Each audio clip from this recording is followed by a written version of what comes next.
I am an eternal optimist. So please, God, don't tell me that you're an eternal pessimist. I like to say I'm a realist. Oh, great. We're going to get along great. This is going to be great. This is Inside Wisconsin Sports with Trevor and Josh. Crowd is here, about to blow, waiting for me to start the show. Out the curtain, lights go up from home. Whoa! The one thing that we do know is they are going to try to get a deal worked out. Now, that doesn't mean they're going to get a deal worked out, but they're certainly going to try. I'm assuming that Green Bay has a certain price that it would like to get Matt LaFleur done at. Like everybody, you are willing to go to a certain level. At what level is it too much? They say, okay, you know what? Maybe we're missing 2 first-round draft picks from the Micah Parsons trade. Maybe we look to get some draft capital back for you if the two sides can't agree on a price. Like, I think that's within the realm of options. They are going to try to work out a deal, and we'll see if they can get it done. Yeah, let's trade him. Let's do that. Maybe we could just trade him and get capital back or whatever he said. That was Adam Schefter. I think that's from Pat McAfee yesterday on ESPN. Talking about Matt LaFleur and where he stands with the Green Bay Packers. We'll find out this week? Question mark? Better. I hope so. What's up, Wisconsin? Welcome in. Happy Tuesday. Inside Wisconsin Sports. Trevor Thomas, Josh Albrecht. Hi. Live from the Wisconsin Sports Radio Network studios and powered by the Potawatomi Sportsbook. Yeah, that created a little bit of a storm yesterday in regard to what is going on with the Packers and Matt LaFleur. If you live under a rock or on the moon, you caught wind maybe yesterday that the Packers and Matt LaFleur are trying to work through a contract extension. But as Adam Schefter just reported there, they may or may not be on the same page in regards to what that means, which I find fascinating. Yeah. It means hope. It means hope for Trevor Thomas. That's what it means. That's what it means. You know, if you missed a show yesterday, we don't get to break news often on this show. Right. Trevor, it's too early. But the Schefter tweet dropped that the two teams were going to work on trying to see if they could get something done. And you were going through it. You were going through it live on air. And then we see later in the day, after we're done, Schefter goes on McAfee and he starts talking about how this isn't set in stone. There are still a lot of options out there. And my first thought was, and there's your hope, Trevor Thomas. Hey, there is your hope. Hope is a good strategy in regard to this one. So all we got to do is, and you know what? In true Trevor fashion, the eternal optimist in me went, maybe I'm missing something. And so later in today's show, we have an entire segment dedicated to the case for Matt LaFleur. I watched a bunch of clips, a bunch of videos, a lot of things yesterday with some really smart people that thought maybe he should just stay put. I'm willing to at least listen. But for now, until they announce that he's staying, I'm all in on trading him. Let's get a first-round pick. Second-round pick. Something. And what's interesting, too, and I'm trying to think. I think it was McAfee that talked about this yesterday. There's no owner. So it's not like the amount of money the organization is going to potentially spend on Matt LaFleur is coming straight out of the pocket of a team owner. The Green Bay Packers are a nonprofit, and they're very profitable. So it's not Yes. like they don't have the money to spend on a head coach that demands between 18 and 20 million. It's, do they believe Matt LaFleur is the guy that's going to get them where they need to go, and is it worth that type of investment? That's fascinating, because for a president of an organization, the pseudo owner that reports to a board, for him to assess a situation and be conversing to try to get clarity on the future and what an extension looks like for Matt LaFleur, and for him, who has a fairly endless checkbook at his discretion, goes, I don't know. That's telling to me. Well, I think that if you take a step back even further and you look at the Packers organization, yes, they've always had the ability to spend the money, but they haven't. A lot of times they haven't. we have heard way too often when it comes to personnel how it's, well, we were part of the conversation, but it didn't make sense. It didn't make sense. They do not just throw money around willy-nilly. And so I'm not surprised at all that that is part of the discussion. I think the bigger argument and the question I had for you, which we can discuss more during the show, but was, does that change anything for you about the end decision?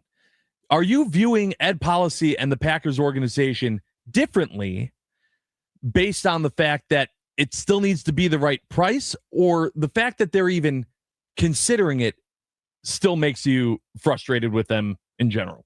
No, I actually am on team policy on this one. I think he's very, very smart in this sense. Would I have been surprised and or mad if he would have gotten let go yesterday and we were on to an entirely new regime? No. If you listen to this show whatsoever, no, I would have been totally cool with that. Yes. And I fully understand what Ed Policy is doing here.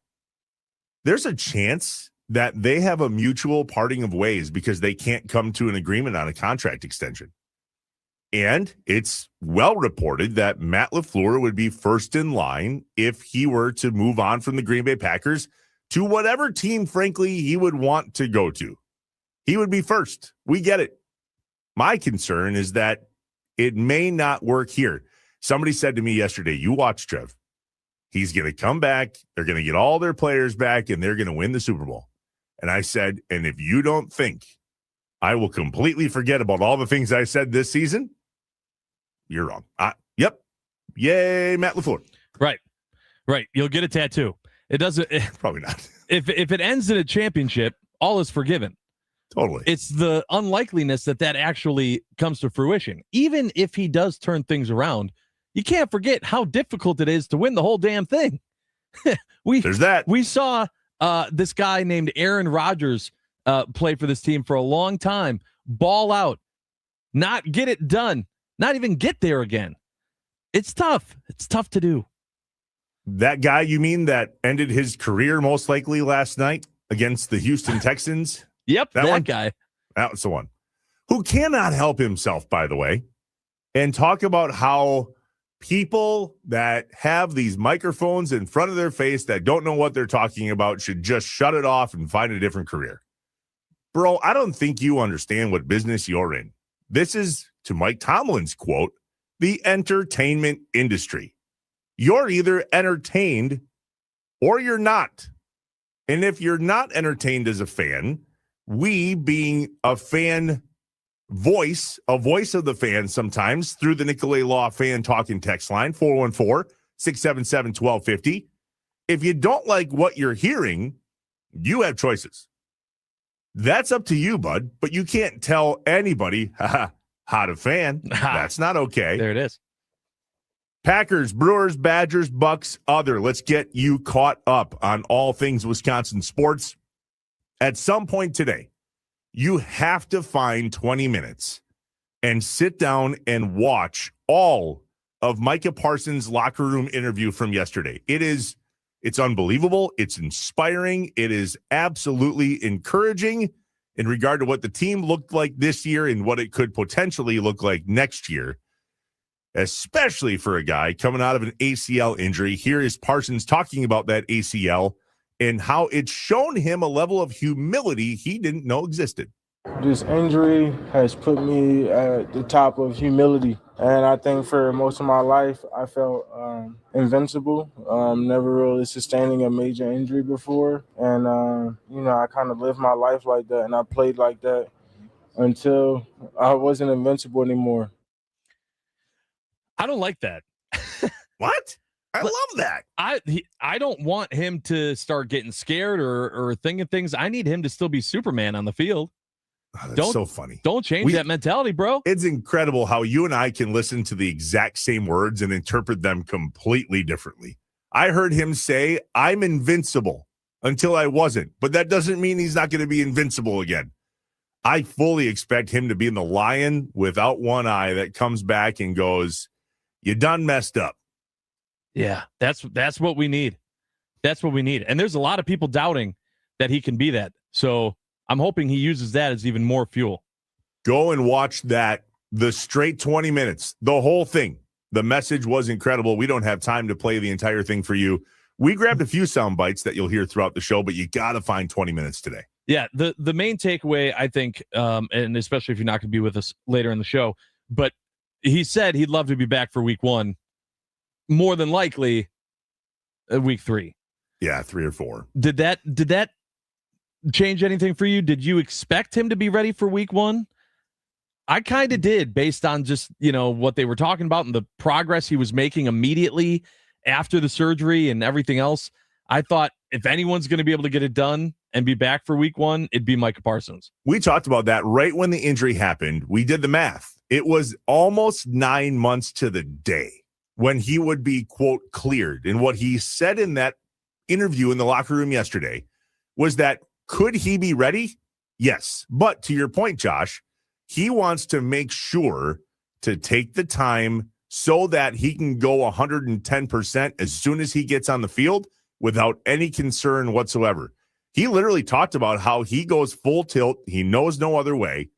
And so for him to try to mimic that in the practice arena before he gets in the big arena is exactly what he hopes.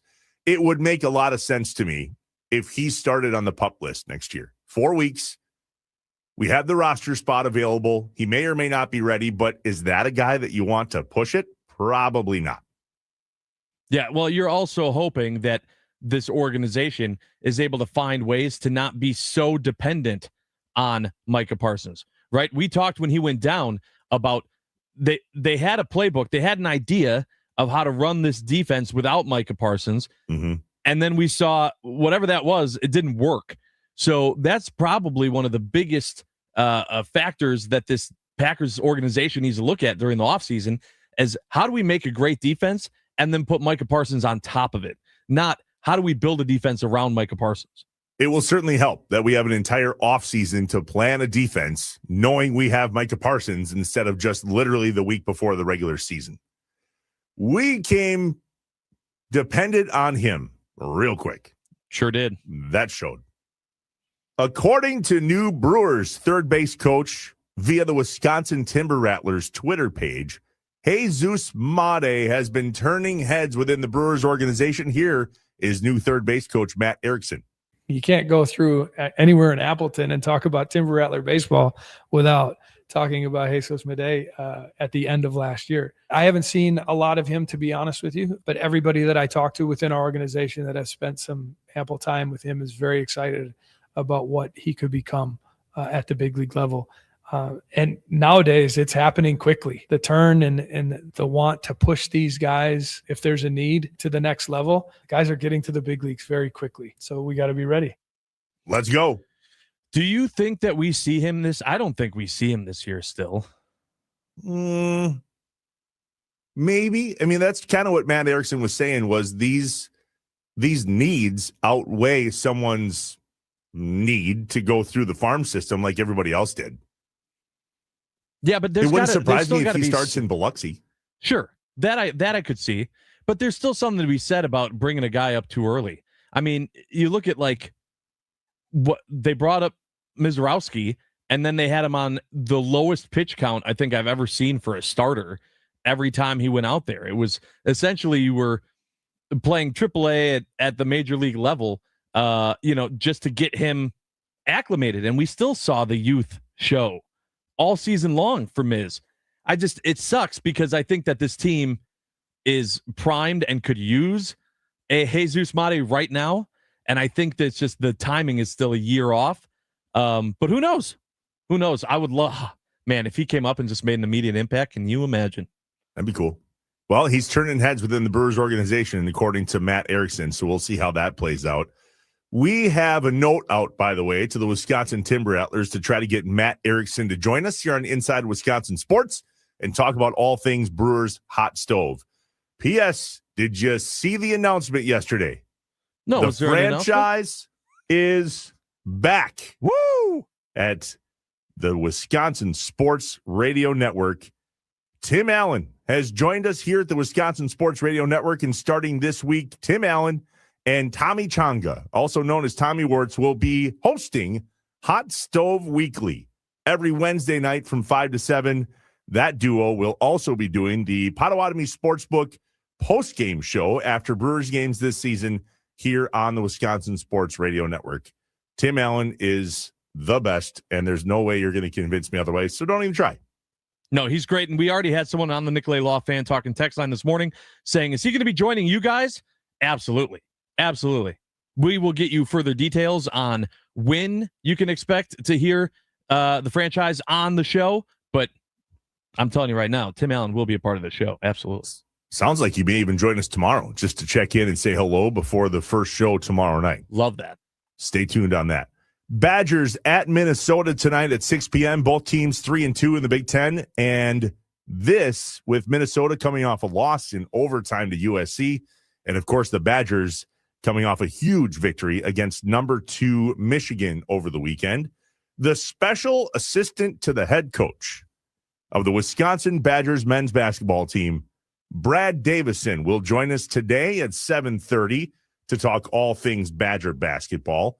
What the hell is a special assistant to the head coach? Did we ask him that last time he was on? Yeah, I don't know that we did, but it just for someone who doesn't know, I just always throw it up to basketball teams need to have a lot of assistant coaches. If you don't have 5 or 6 assistant coaches on your team, what are you doing? They fill those chairs.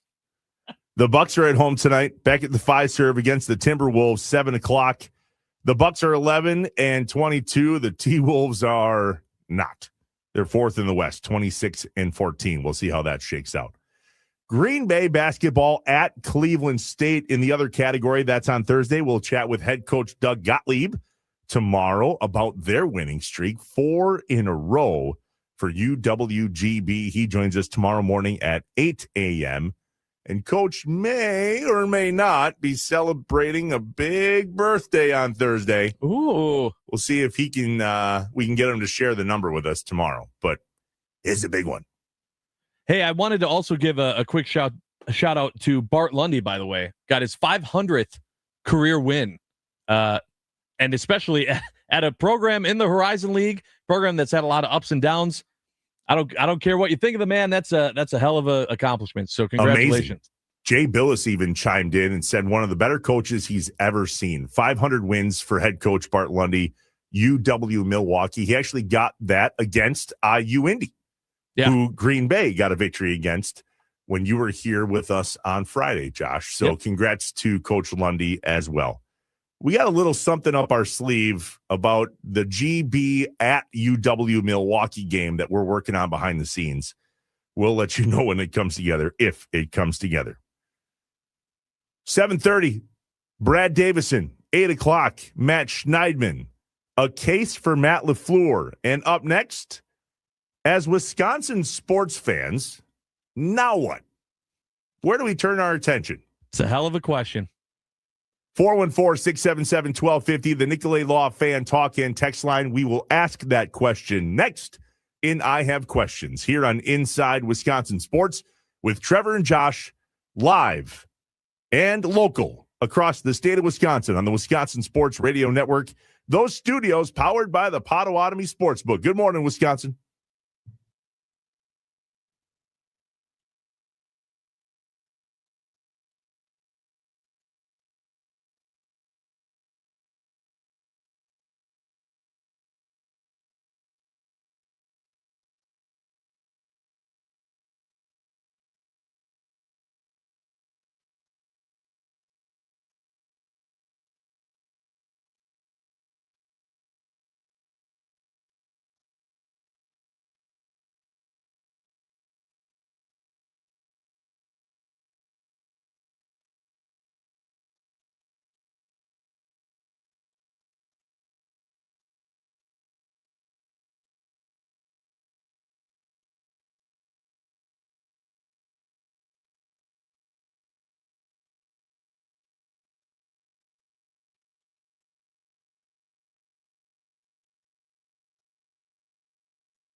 Reminder, if you miss any of today's show or yesterday's show or whenever, you can open up your favorite podcast platform on your phone or device, search Inside Wisconsin Sports, and click the follow button. You can go to any segment, any hour, replay the entire show.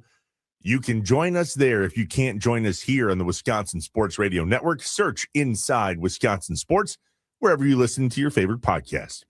All right, I have questions. When things just don't add up, Trevor and Josh ask the hard questions or just point out how messed up stuff is. I only have one question. Can you fly this plane and land it? Surely you can't be serious. Do you view this season as a failure? You asked me the same question last year. What's the most important question the Badgers have to answer Saturday? This is a great question. Oh my God, this is a great question. It's time for I Have Questions on Inside Wisconsin Sports with Trevor and Josh. The Nicolay Law Fan Talk and Text Line, 414-677-1250. Our question this morning, for Wisconsin sports fans, now what? The Packers season, Dunsky. Yep. The NFL playoffs are still going on. Is that where we turn our attention? Is it to college basketball? Are you ice fishing this time of year? What are you up to, Wisconsin? 414-677-1250, the Nicolay Law Fan Talk and Text Line. This is always the tough part, right? Tough part of the year when you got to figure out, all right, Packers season is done. Now what do we do? And I feel like this year's a little bit different because the Bucs aren't exciting right now. And so you can't necessarily turn your attention fully to the Bucs. It's still a little early for me for college basketball, like looking beyond just following our sports teams to try to figure out how the Big Ten as a whole is doing and try to already plan out how March Madness is going to look. I absolutely am going to be watching the NFL playoffs, and I think that there's a duty for us all to continue watching until a team to the south is eliminated. Yeah. That came up on the screen last night during the Steelers-Texans game, and my wife out loud was like, go Seahawks, or go this, or go that. I don't even know who the Bears are playing. That's how much I turned it off. I think the Rams. Go Rams. Go Bills. Go Bills. If I had to pick a team that I want to win it, it's the Bills. Agreed. But what are you guys paying attention to out there? 414-677-1250, the Nicolay Law Fan Talk and Text Line across the state of Wisconsin, here on the Wisconsin Sports Radio Network. Good morning to Wausau, Duluth Superior, and Milwaukee, and Green Bay and the Fox Valley, all of you across the state of Wisconsin. So glad to have you here. The 920 says Badgers and UWGB has something going on. That's true. Sneaky. Like sneaky 10-8, sneaky fourth place in the Horizon League. Not many people know that, because if you watched UW Green Bay basketball over the last, 4 or 5 years, you're not really concerned about what UW Green Bay is doing in the basketball category. But you should be. By golly, you should be, because they're sneaky good this year. The 920 says the second the Packers lost, I scheduled my snowmobiling trip for Super Bowl weekend up in the UP. Don't blame you one bit. What do you do for the Super Bowl, Josh? Usually we just we either go to a buddy's house or we host something. We have a small party. Nothing big. It's a big ordeal, you know? It's not something that just takes the 3 hours. It's like 6. Yeah. Can I take off the day after the Super Bowl if the Packers aren't playing, or is that one of those like, no, you got to be here, Trev, because it's sports talk and we got to talk about the Super Bowl? I mean, what, you expect me to cover all the commercials? Remember that was a thing? Man, I missed that. Oh, yeah. When you had to talk about the commercials the next day because that's the only time you heard them. Now they're all on YouTube like a week ahead of time. Man, it's taking all the special sauce out of it. It does. We throw and have thrown for years now a giant Super Bowl bash. It's growing by the year, by the food item. We fry chicken wings. My buddy Dan, who's a chef, makes up the sauces. My buddy Chris is on it's a whole thing. That's a whole thing. It is so fun. And Monday morning is really going to suck. Yeah. Well, I mean, as it is, haven't they been saying that the NFL is trying to add another week or whatever to just get it to where the Super Bowl is the day before? Yeah, why is that so difficult? I know. Why can't the Super Bowl be on a Saturday? Well, or why not just move it? Like, what is the holiday I'm thinking of that would be on that Monday? Valentine's Day? No. Is that Martin Luther King Day? No, that's in January. I'm not sure. I don't know. But there's some holiday that's like always right around there that's like you just miss it by a week. So they're trying to push it to where then that Monday would unofficially be like a holiday after the Super Bowl. They'll get there eventually. The NFL will get there. Hey, there's one thing that you haven't talked about yet that now is the time to get back into WWE. We got the Royal Rumble, which is my favorite pay-per-view of the whole year, coming up at the end of January, and it kicks off WrestleMania season. Let's go. Like, yeah, you're not wrong. Even if you're a casual wrestling fan, like now's when you get back into it. It's kind of one of those things, too, where if you miss it, you can get caught up quickly on social media. That kind of ruins it, too. Open up TikTok. You can watch clips from any match. Are some of you going to Vegas this time of year? So we've got friends, Robbie and Charlene, that we've done a few Vegas trips with, and that conversation's hot and heavy right now. Maybe we should go to Vegas. I thought about that for maybe the first weekend of March Madness. Think about the ideas you could come up with in Las Vegas for that weekend. Oh yeah, ton. President's Day, by the way, was the one I was thinking of. But President's Day isn't like a national holiday for everyone, so that wouldn't even work. Yeah, the 920 says it's federal workers are the only ones that get it off that, and I would imagine the bank is closed. Right. They followed the lead on that. Trevor, tell us more about the Pink Flamingo Classic cribbage tournament from the 920. Yeah, that's true. If you're into cribbage and live here in Northeast Wisconsin, the Pink Flamingos that I'm a part of here in Northeast Wisconsin put on a cribbage tournament. It's a week from this coming Saturday. You can still register. Go to dpflamingos.com. Click on events. You'll see it there, the Cribbage Classic. Are you a cribbage player, Josh? I sure am not. Do you have any idea how to play? Nope. Never played my entire life. So like literally 15-2, a pair for 4, a run for 7 means nothing to you? Means nothing. Oh, I'm slightly disappointed in that. Do you play Sheepshead? Nope. Euchre? Nope. Monopoly? Yep. Okay. I'm playing whatever games my kids want to play. It's valid. Chutes and ladders. Yeah. Big chutes and ladders guy. Yeah. Hungry Hippo. Yeah, sure. Are there any ice fishermen? My buddy Chris is headed up north this weekend to go ice fishing. He wants me to go in the worst way.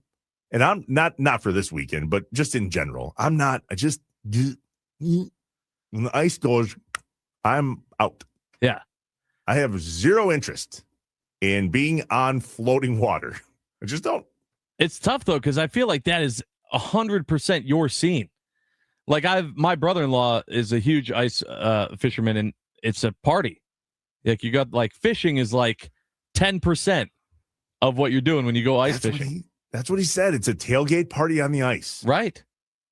How about the parking lot? How about I fire up the grill?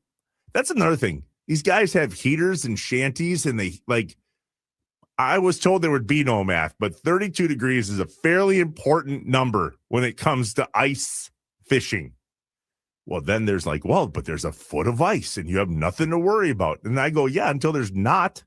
Until all of a sudden it goes, whoa, the ice really changed. We only have 4 inches left today. Okay, huh?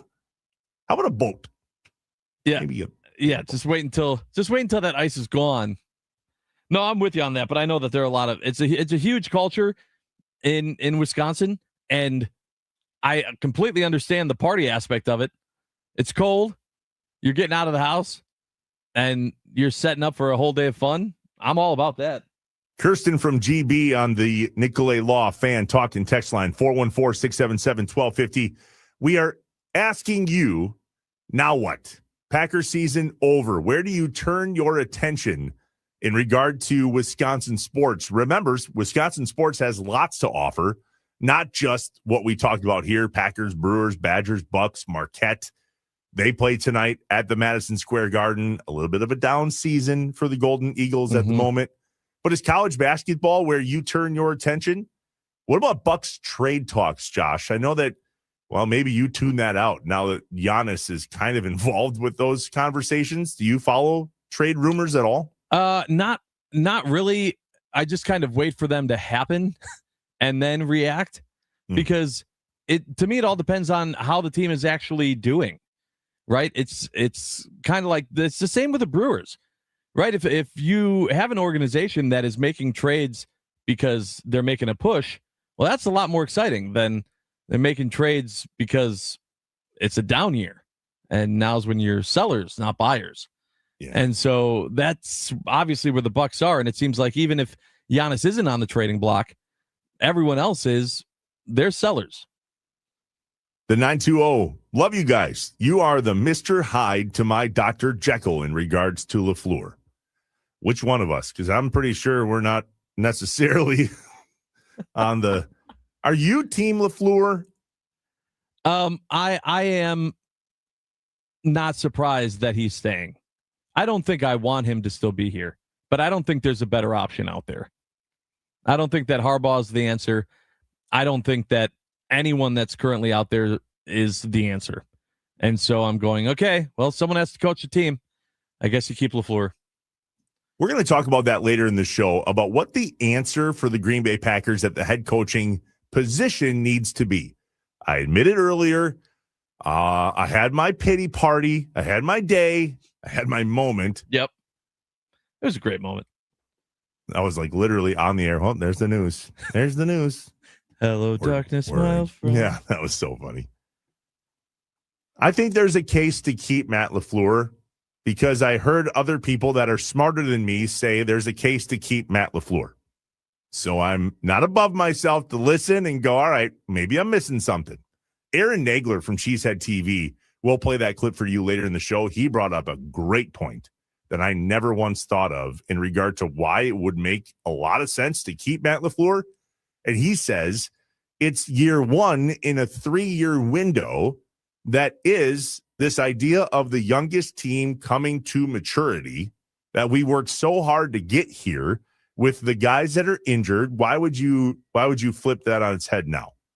Now, I don't necessarily think the head coaching change would flip that on its head. I think there are other capable people that know how to walk in and take that team over and go, hey, you were missing this. Let me fix that for you. Maybe the culture is not about execution. Maybe it matters. And then we make some moves. Speaking of making moves, are we literally going to wait until Matt LaFleur's deal is done to fire Rich Bisaccia, or can Ed Policy just make that decision? Yeah, why do we have to wait on that? I have no idea. God, if that doesn't happen. Trevor, if that doesn't happen. Oh, you think I had a moment yesterday? I think the whole state will have a moment. Ben Giffen texted me and said 72 days, brother. That must be how many days between now and opening day of the Milwaukee Brewers. I cannot wait for that.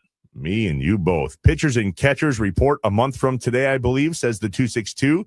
I'm just counting down to baseball since the Bucks just aren't it this year. That's Josie on the Nicolay Law fan talking text line. 414-677-1250. Ja Morant to the Bucks might be a thing. How do we feel about that, Josh? Says the 920. Yeah, I'm not a huge fan. Listen, I'm at the point with the Bucks to where, all right, we're going to continue building around Giannis. I want Giannis to be here forever, but it's got to be pieces that work. I don't think Ja Morant is it. I don't see Ja Morant and his style of play and who he is being this is going to be a great piece to help Giannis. Giannis has been talking all year long about how the offense needs to go through him more, even if it means that it's not him actually shooting the ball. It needs to go through him more. I don't know that bringing in a guy like Ja Morant really is a accompanying piece to that mentality and mindset. So I would be fine if Ja Morant was not the answer for the Milwaukee woes. The Nicolay Law fan talking text line, 414-677-1250. Lots of feedback in regard to where we turn our attention now that the Packers season is over in regard to Wisconsin sports. The real question is, what are y'all going to talk about now? Says the 920. Oh, we have topics. Yeah. Don't you including worry. a former quarterback of the Green Bay Packers who played football last night. You see that, Trev? Gross. I did. I stayed up, Josh. I stayed up till the end to watch him walk off the field. I purposefully did not listen to his press conference because I knew full well we were going to have a clip or two of that this morning. But I watched him walk off the field, and I watched how, frankly, annoyed he was that the camera was in his face, which made me annoyed that he was annoyed, because I don't think you're allowed to be annoyed when you are a professional athlete that has to be on TV in order to be relevant. But by golly, turn that red light off. Get it out of my face. Thanks for bringing it up. Let me guess, you're going to play a clip from that next, aren't you? You bet your butt I am. Sweet. We call it the most electrifying sound of the day. Not sure why that qualifies, but we'll do that next. It's electrifying for me. Yeah, great. Can't wait. Inside Wisconsin Sports with Trevor and Josh. We are live from the Wisconsin Sports Radio Network studios, powered by the Potawatomi Sportsbook. Audio from Rogers next.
In case you missed the announcement yesterday, Tim Allen back with the Wisconsin Sports Radio Network for his 21st season of covering Milwaukee Brewers baseball.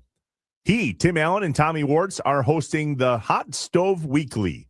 Every Wednesday from 5 to 7, the duo will also be doing the Potawatomi Sportsbook post-game show after Brewers games this season here on the Wisconsin Sports Radio Network. Josh, I have a buddy that went to college and then graduate school in Milwaukee. He said he literally grew up listening to Tim Allen on the radio. It is so awesome to be able to offer him to the rest of Wisconsin here on the Wisconsin Sports Radio Network. Yeah, I mean, if you're listening to us and the rest of the lineup talk about this announcement and Tim Allen joining our crew, and you're going, I don't really understand what's the big deal about this guy, you'll get it. If you're a fan of Milwaukee baseball and the Brewers and just getting to talk about it and hearing that passion every single time after every single game, win, lose, or draw, you will love Tim Allen. Inside Wisconsin Sports with Trevor and Josh, time for the most electrifying sound of the day. It's time for The most electrifying. sound of the day The most electrifying. on Inside Wisconsin Sports with Trevor and Josh. Brought to you by Best Electric. Learn more at bestelect.com. Don't stress. Connect with the best. I was fortunate to play in an incredible football city for 18 years, and I never took it for granted. I enjoyed that time there, and this has been a really beautiful back end to that first 18. To be able to be here for a year. This is a special place. You got tradition, got excellence, got all-time greats. Even just looking around the stadium tonight just to see the fans. There wasn't a big splattering of Texans fans, and there's a lot to be said for that. There's only a few really special places in the league that have the tradition and the town and the organization, and I'm thankful to have played for two of them. And that clip of Aaron Rodgers in his post-game, potentially post-career presser is the most electrifying sound of the day, brought to you by our friends at Best Electric. Remember, no job is too big or too small for Best Electric. Don't stress. Connect with the best. Call them today or visit bestelect.com. Trevor, I heard this and I smiled for two reasons. The first was I knew the way I'm feeling right now is the complete opposite of the way that Trevor Thomas is feeling while hearing this audio. But second was because, man, I know time apart makes a heart grow fonder, but I love how much that man appreciated what he had here. He might not have loved the organization at the end. He might have been a diva, a drama queen, whatever. But I still find myself watching Aaron Rodgers highlights on Twitter all the time of what that guy did with the football. It was incredible. And I appreciate the fact that when he didn't have to say anything about the Packers, Titletown, the organization in general, could just kept it all to Pittsburgh. He felt the need to bring it up because it was such a huge part of his career, his Hall of Fame career. Cool. I just can't. I don't know, man. Listen, when he comes back to Green Bay and they retire his number and he goes up on the facade and he enters the Pro Football Hall of Fame as a Green Bay Packer, we'll all remember how good it was to have Aaron Rodgers here in Green Bay for all those years. I get it. He's just really changed. And I don't think there's any arguing that. The guy is just not the same dude. And listen, if he's put up some hard boundaries in his life, I respect that. I get it. But what I don't appreciate is how often he tells everybody else what they should and shouldn't do. And that's the problem I've had with him for years. He makes me forget about the football. And that's what bugs me. That's why I didn't stay up to listen to him talk last night. And unfortunately, it was the first thing I saw when I opened my phone this morning was him talking about Green Bay and the Packers and him talking about Matt LaFleur and comparing why he's on the hot seat to why Tomlin is on the hot seat. What I don't hear him talking about much anymore is football. And maybe we get that Aaron Rodgers after he retires. Maybe he becomes listen, nobody Nobody knows football like Aaron Rodgers. It is absurd to me how you can watch those clips, Josh, that you just talked about, bring it up to Aaron, and he knows the spot in the game, when it was, why they ran that play. That's crazy to me. That's like Rain Man stuff. Yeah. He's unbelievable, and nobody compares. Yeah, I don't know what I was doing 2 days ago. Right. You know? I just don't have time for the telling me how to fan. I don't have time for telling me how to do my job. I mean, he hates that people have microphones either on the radio or online or on TV or Twitter and, thumb warriors, whatever you want to call it. It's just, I just really struggle with him telling everybody the opinion they should have and that they shouldn't have. That bugs me. That always has. And I think it's fair for that to bug you. But that being said, I guess I'm just able to separate the two and appreciate what he did here in Green Bay as a quarterback. I mean, when he was still playing, there were so many people that were like, yeah, but I hate his hair. And I was like, okay, I don't care. I don't care. I just care about what he does as the quarterback of the Green Bay Packers. Well, two things can be true at the same time, can't they? Yeah. We can appreciate him for football and not appreciate him for what he has in terms of his opinions. I think that's fair. I just think that we're on opposite ends of what outweighs the other. That's also fair. And so I think that's the big takeaway. Regardless of what he says that I might disagree with, I am still way more appreciative of what he did as a quarterback. The morning mind dump is next. The conversation, if this is the way it's going to be, then what do we expect to change? So Matt LaFleur is apparently going to stay if they can work out a contract. All right. Now what?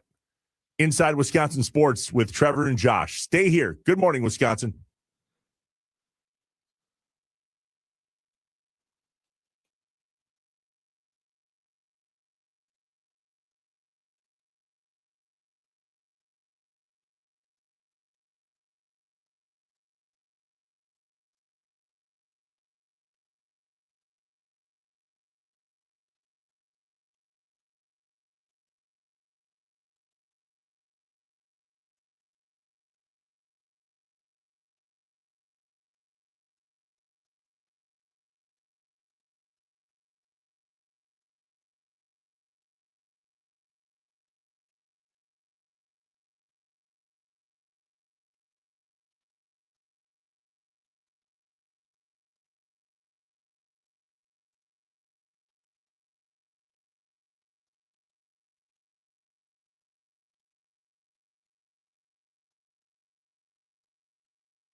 I am an eternal optimist. So please, God, don't tell me that you're an eternal pessimist. I like to say I'm a realist. Oh, it's great.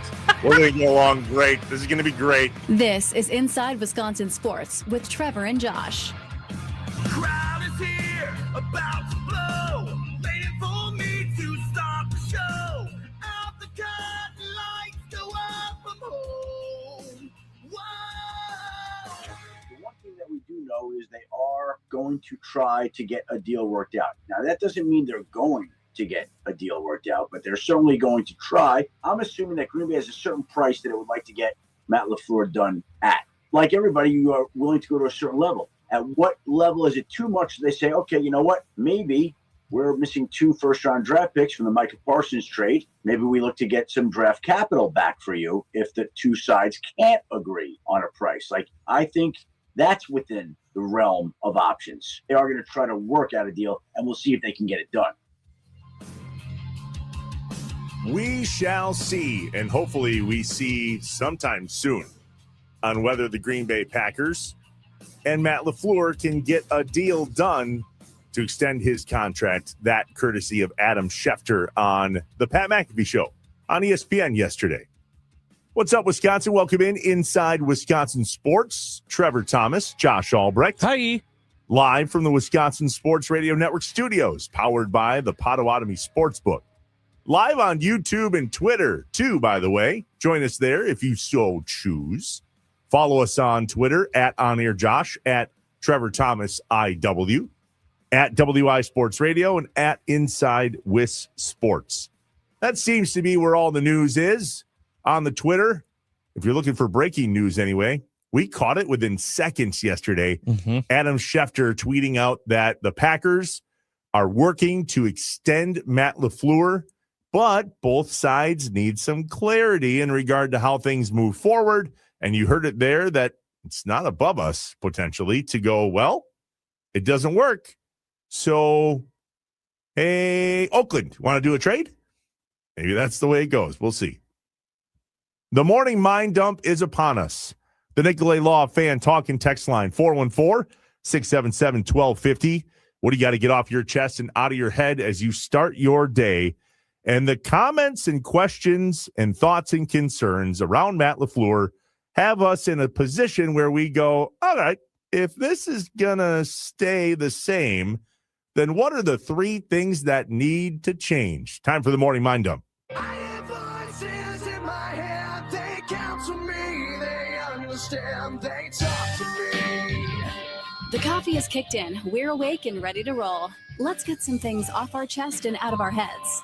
You don't know what it's like to be me out here for you. It is an up at dawn, pride-swallowing siege that I will never fully tell you about, okay? I'm as mad as hell, and I'm not gonna take this anymore! I'm in a glass case of emotion. What we've got here is failure to communicate. We got no food, we got no jobs, our pets' heads are falling off! It's time for the morning mind dump on Inside Wisconsin Sports with Trevor and Josh. The Nicolay Law fan talking text line, 414-677-1250. What say you if Matt LaFleur is going to maintain and be retained to be the head coach of the Green Bay Packers?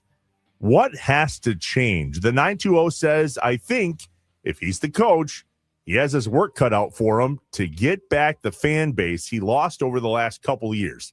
So that's the question.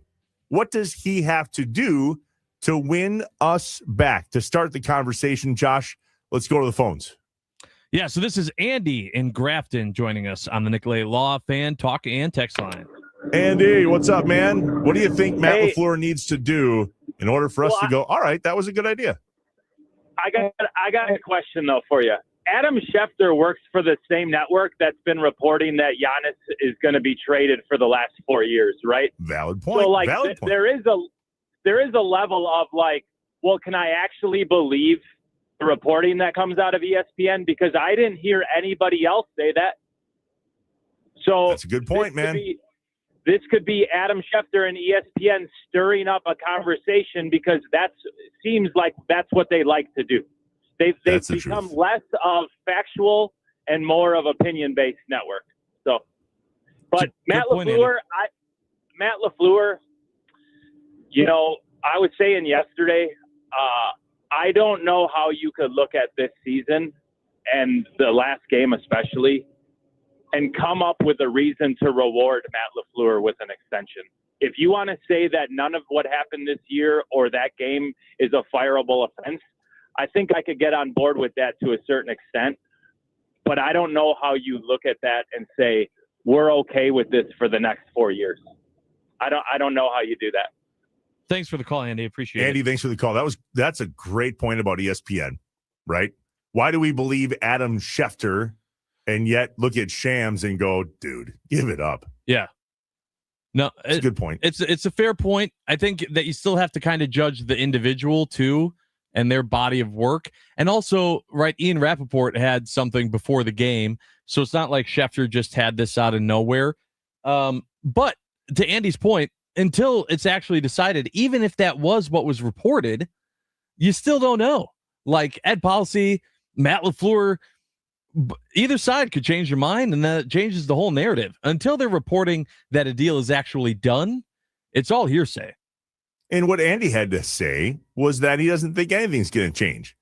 Why would we keep the guy around on a contract extension and reward him with a higher salary, more years, after a season like we just had, the last few seasons, and especially after these blown leads in 5 games specifically here in the 2025-26 season, not to mention the performance in the playoffs to have a 21-3 lead and lose that game. The Nicolay Law Fan talking text line, 414-677-1250. The 715 says, absolutely nothing will change. LaFleur has always coached this way. Time management will continue to suck. And he'll call games the way he always had. No killer instinct. And Bisaccia will still be around. All right, that's when you lost me. Right. There's no way Rich Bisaccia will still be around. It wouldn't surprise me if they do that whole I'm going to retire thing. Rich Bisaccia announces his retirement. Okay. Yep. Hey, hang a banner, give him a cake, wave goodbye. I don't care how it is, as long as he's not a part of this team next season. That's I'm a moving company. Right. That's all there is to it. Josh, what do you think has to change in order for us to continue to believe in Matt LaFleur? So this has been really tough for me. I'm not as passionate about moving on from Matt LaFleur as you are, but I do agree that I think that it's time to move on from him. And the reason why I say that is because I sat here going, what's the main reason why I'd want to have Matt LaFleur? And the answer was because I don't truly feel like there's a better fit out there.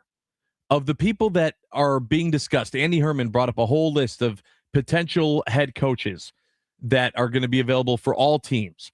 And even Andy said Matt LaFleur is at the top of that list if he was available. And I hate that that's the reason. I hate that the reason why I say the Packers should stick with Matt LaFleur isn't because of any positive qualities about Matt LaFleur. It's just that I can't think or see anyone that would be a better fit.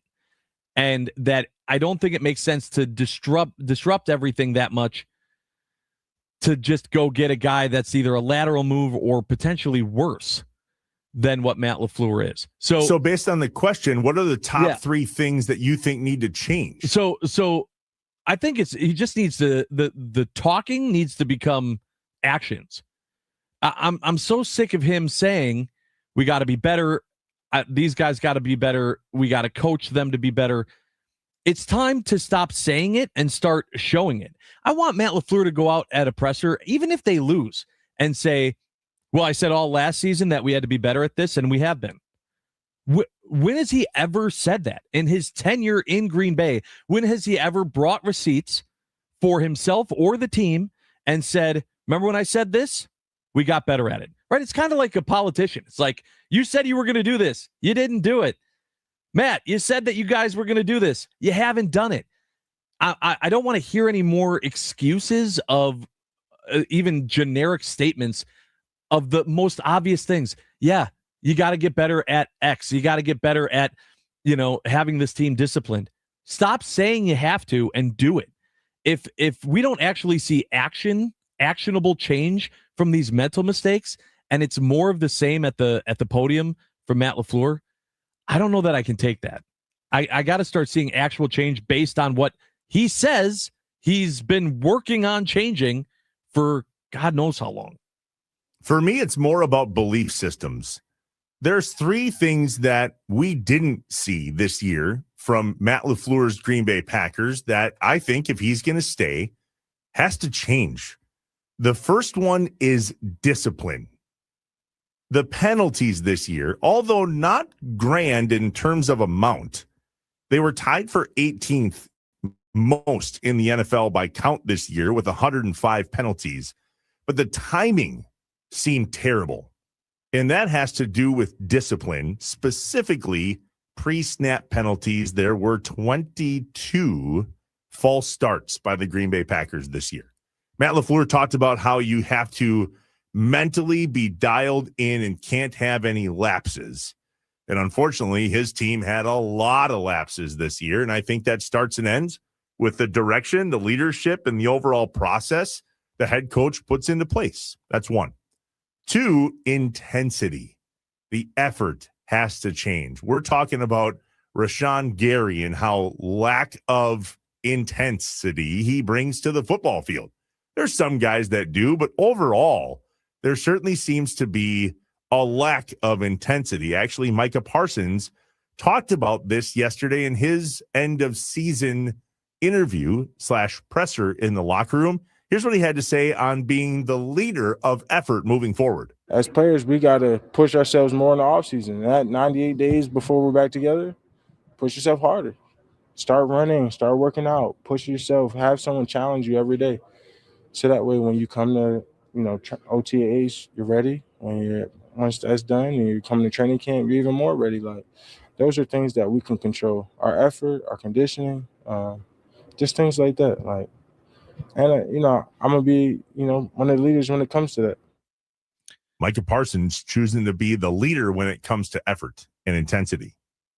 Do you think, I feel like this year more than any other year that I can remember, Trevor, there were too many examples on the field of like just giving up, lazy play on both sides of the ball, of it just, we talked about aggressive play calling from Matt LaFleur, and that was something that he experimented with this year, of not being necessarily soft with his play calling, but the aggressiveness and the intensity on the field, like, it did not translate.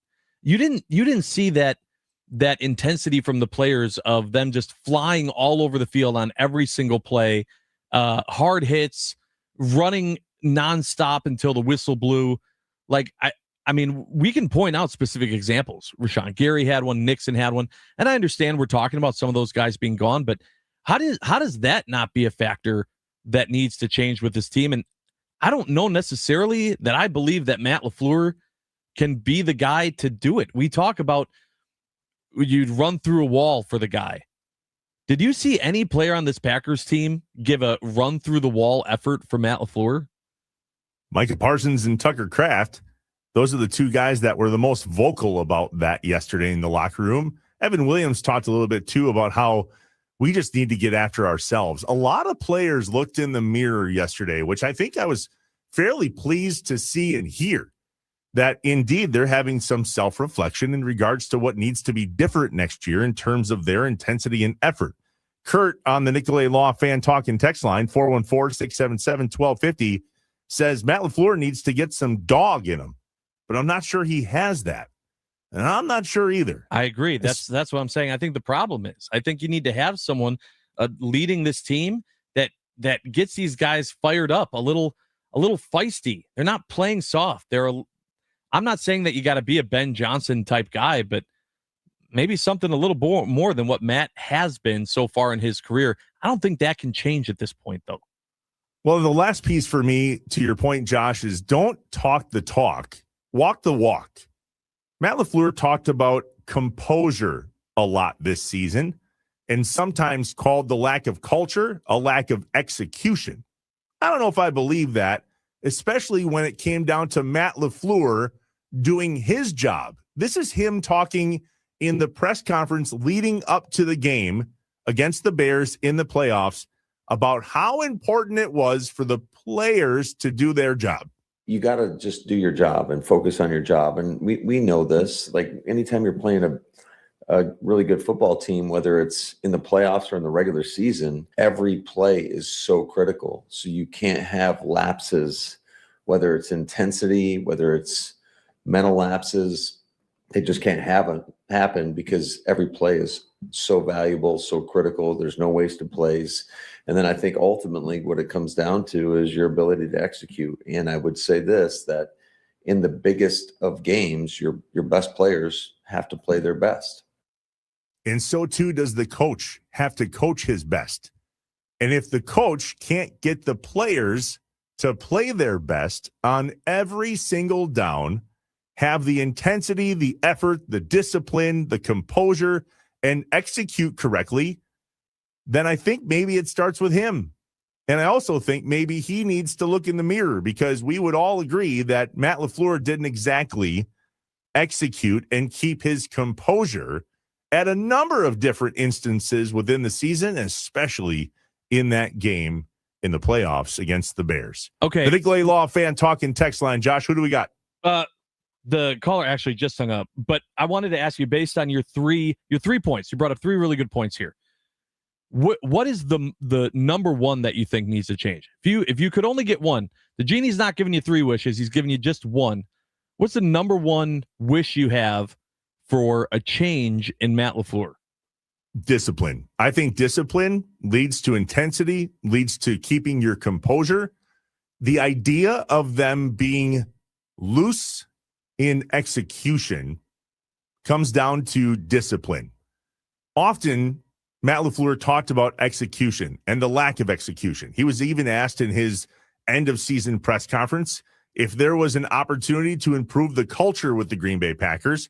And he said, I don't know if it's culture. I think it's execution. Well, timeout. Culture derives from the discipline of the message and the expectation that the head coach puts into place. And if that isn't right, and that's not disciplined, then the rest of it falls apart. Mine is the intensity. I think that you have a level of talent on this team, just pure raw talent, that alone should be able to beat almost every team in the NFL. But if they aren't playing with that intensity, if they're not playing to the level that they need to be, then it's not going to matter. That's what was so frustrating at the beginning of the year before we lost these guys, was we were like, I'm so confused. I thought this was a Super Bowl caliber team. It sure looked like it on paper. Why are these guys struggling in these areas? Why are they? It looked like they were they were lost. They were lost out there, even though they had the talent. And I feel like Matt LaFleur, I don't know how he does it. And if I'm being completely honest with you, Trev, I don't think he can. I don't believe that Matt LaFleur is the coach that can provide that. I feel like if he tried, it would look too fake and he couldn't get the players to buy in. But he needs to try to figure out a way to bring such an intensity that it just bleeds all over the players and that they go out on the field with that same intensity. I want to see a guy light a guy up. I want to see, a running back. I want to see him trucking guys. I want to see that level of effort from these all-star players that this Packers roster has put together. Joe says on the Nicolay Law fan talking text line, can we count the amount of times Matt LaFleur says it's all about execution? I'm so tired of hearing that. Blown game after blown game. And we talk about him having the dog in him and that he doesn't seem to have it. Yet the players are Team Matt LaFleur. At least there was a number of players, a number of leaders that we would expect to have an opinion on this team that were very much Team Matt LaFleur. Josh Jacobs, Jordan Love, Tucker Kraft, Micah Parsons. Those are pretty big votes for Matt LaFleur. And yet, wins are wins, are wins are wins. And execution is what it is. And the lack of intensity is what it is. And so at some level, if we can't expect Matt to do that, there's been an opinion that says, well, then let's put the people around him that can. Well, all right. If we can't depend on the head coach to do that, then how dependent are we going to become on whoever he brings in from an assistant standpoint to make that happen? Right. I mean, that was the whole thing with Jeff Hafley, was it not? We saw Jeff Hafley come in, and we talked about the way that he spoke, how you'd want to run through a wall for him, but that didn't translate. That didn't get the players fired up enough on the field. And what I'm talking about here is that's what you see with the 49ers and some of these other teams. All teams faced injury problems this year, right? The 49ers were right up there with the Packers, if not more. And they're still out there flying around and showing that intensity that we just never saw from the Packers. It felt too soft. You looked at this amazing talent that the Packers put together, and it was just soft, which is why when they were up 21-3, no one felt confident. No one felt comfortable because you knew this team was just going to sit back. They were going to sit down. They were going to get soft. Can't have that. Jason in the 920 does a really good job here of kind of summarizing where our thoughts may be with Matt LaFleur this morning. As we as fans, and specifically here on the radio and across the state of Wisconsin on the Wisconsin Sports Radio Network, kind of come to grips with, oh, crap, I think they're going to keep Matt LaFleur around. The majority of us are not quite sure if that's the right move or not, but we'll find out if indeed they work out a contract extension that both sides have the clarity on that they need and the dollar figures that they need. Jason says this: Matt has lost his identity as a leader. He seems to want to be a buddy instead of a leader. Spot on. Jason in the 920. Josh, remember when we played that audio clip from Matt LaFleur's introductory press conference? Yeah. And how different that dude sounds than the Matt LaFleur of today? That's a telling piece right there. Yep. When we come back, go ahead. I was going to say, but what can they do about it? How do you Apparently change that? work on a contract extension? I just don't know how Ed policy says, we'll extend you if you can change your intensity level after 8 years coaching in the NFL. I think that's part of the conversation they're having, though. Like, here are the things, Matt, that we expect to change. Help us get some clarity in regard to what you're going to do different so that we're not having this conversation a year from now. And, oh, by the way, the best of the best head coaches in the league, according to Adam Schefter, are making anywhere from between $18 and $20 million a year.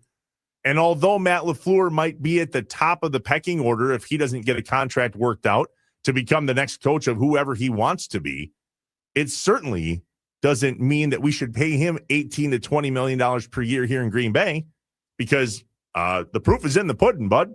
Right. When we come back, the special assistant to the head coach. That's the greatest title ever. The Wisconsin Badgers men's basketball special assistant to the head coach, Brad Davison. He jumps on Inside Wisconsin Sports with Trevor and Josh next. Stick around. The Wisconsin Sports Radio Network studios, powered by the Potawatomi Sportsbook.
call. Wisconsin beats number 2 Michigan 91-98. Nope, 91-88. There you go. Math is important. Joining us now on the Wisconsin Sports Radio Network guest hotline, powered by Gruber Law, one call, that's all. The special assistant to the head coach. What the hell does that even mean, Brad Davison? It's been 3 months. I'm still trying to figure that one out too. But good morning, fellas. How are we? We're good, man. How are you? Good to see you. Thanks for jumping on with us. In the, I don't know, decade or something that you played for the Badgers, how big of a victory can you compare that? And I'm just kidding. Michigan was a big deal, dude. Beating number 2 is a huge deal. How did you take that in as a former player, now part of the coaching staff? No doubt. So exciting. Just so much fun seeing all the players' hard work pay off, executing a game plan really to perfection, and just seeing that moment of celebration and being in the locker room again, throwing water on coach, fist bumping and chest bumping. Those are just moments and memories that that you have forever and that really bond and connect a group of individuals. So super, super special in terms of games that I can remember when I was playing. On my last year, we won at Purdue, and I think they were 4. We beat Ohio State on the road when they were 6. The greatest stat I saw was Coach Guard's 16th top 10 win in his 10 years of being the head coach here. No other program has that amount of top 10 wins in the last 10 years. I thought that's a pretty impressive stat. So thankfully I got to be a part of a few of them. But I think this one might take the cake just because I had the best seat in the house watching those guys take care of business. So it was awesome. Brad, can you talk a little bit about just, from a fan perspective, when we're sitting here, obviously that win against Michigan was also huge for just when, the committee is looking at what to do with the Badgers, where to put them in a Big Ten that kind of seems to be, besides Michigan, kind of all over the place this year. How did you guys analyze that, or you personally looking a little bit down the road? Yeah, everyone was talking about quad 1 wins, and then we just went out and got the quad 1 win. So it makes it easier. That conversation is a little better now. But, I think for us, it's just obviously you're preparing for March and you're wanting to get better each and every day. Thankfully for us, again, I'm going to use the word thankfully, as we've had a really tough schedule to start the season. We've played against a lot of the upper echelon teams in the Big Ten, and our non-conference slate, we got to be challenged quite a bit. And, we have a new roster. Coach Gard talks about this all the time, but with only 3 returners from last year and then 4 freshmen from all over the world and 4 transfers coming in, and coach has been playing 11 guys. It takes time. It takes time to get all of them, everyone to mesh together and on the same page. And we really feel like we've turned the corner in the last couple of weeks or so. And there's no better time than now to do that. So we're in Minnesota now, preparing for Minnesota tonight. And the goal is just to continue to go 1-0 and keep moving in this direction. Brad Davison with Wisconsin men's basketball, part of the coaching staff there with the Badgers, chatting about the big win against Michigan. And you just said it, now in Minnesota to go after those pesky Gophers. Can you break into the trophy case and grab that axe while you're up there, please? We really would like that back. Oh, man. If I knew where it was located, I would do my best. That's for sure. So what type of rivalry is this on the basketball side, Brad, as we get into the thick of the Big Ten conference play? I think in these rivalry games, everyone says you throw out the records and the rankings and you go out there and it's always kind of just a fist fight. And I think that's really true. I think in my years here playing Minnesota, you're always going to get their best shot and it's always going to be a competitive game, whether it's at the Kohl Center or at the barn. I think it's a little different this year. Minnesota's got a new coaching staff, all new players. So, rivalries used to be you're playing the same guys for the 4 years you're there. I think rivalries are shifting a little bit now just because of roster turnover. So we'll see how that continues to change. But again, personally, when I was a player, part of the rivalry was, we're playing, that guy again. We played him twice last year, and then we played him in the Big Ten tournament, and now we're going to play him twice this year, and you get some familiarity there. So I think rivalries are going to continue to be more for fans and coaches than they are for players, because fans have been there a lot longer than players. But with that being said, there's so many great teams and coaches and players in the Big Ten that every game feels like a rivalry game, and every game is a big game because every game matters. It's not a 82 game NBA season where 10 or 20 games are kind of Every game in college basketball matters and is important. So for us, I think it's going to be a really competitive game, a really completely new challenge than Michigan. Michigan wanted to get up and down and ran a lot of ball screens and tried to attack you in different ways, where Minnesota is going to want to slow it down and attack us with back cuts and down screens and kind of that 5-out Princeton offense. So it's going to be a new challenge for us. I think we're up to it. And again, I'm just so excited to be back out there and watch our guys compete and build off the momentum that they created for themselves. Brad, can you talk a little bit about that difficulty of getting a team, to mesh and be where they need to be with all that turnover and the NIL and transfer portals and knowing that almost every year your team is changing and you essentially have the beginning to middle of the season to get ready for the end of the season, and that's it, right? Yeah, it's a new challenge. And essentially you get 1 year with that group in the locker room before you got to figure out what the next year looks like on both sides of the party. And so what it looks like on our standpoint is how can you develop relationships as quickly as possible, and how can you maximize people's production in terms of not just their potential but their production for that year. So how do you build the relationships and then get the production? And you got to build that gap and build the trust, not just from player to player but from player to coach and vice versa. So it is a process. You do it on the court, you do it off the court, and thankfully we have a really great coach that has a lot of experience doing it for years and years and years, and he's going to get us clicking at the right time. Boyd and Blackwell and Winter. Oh my, that is a trio and a half, Brad Davison. How are you getting them to be successful? No doubt. I mean, they're getting themselves to be successful just because of how talented of players they are and how hard they compete and the extra work that they put in and how they lead by example and how they're playing for the front of the jersey and how they interact and lead and treat their teammates. They're three great players, but they're three incredible people and just people that you want to be around, people that you want to follow. And they're leading by example on the court. Playing extremely hard, playing with emotion, playing with passion. Those are guys that you'd love to get the chance to play with. Again, I get to sit on the bench next to them. I want to go out there and play with them just because of how hard they play. You don't have any eligibility left, damn it. You're good. Well, there's question marks there because there's a lot of people getting a lot of things these days. That's all I'm going to say. I'm not high enough up on the food chain to ask any questions to anybody, but all I know is there's a lot of people getting a lot of things. Brad, can you talk about a little bit, just because of your tenure obviously playing there, how much you're able to give kind of your expertise and advice being on the bench? Because as we try to figure out what your title actually means, I know that being there and being able to share your experience with these kids is got to be huge.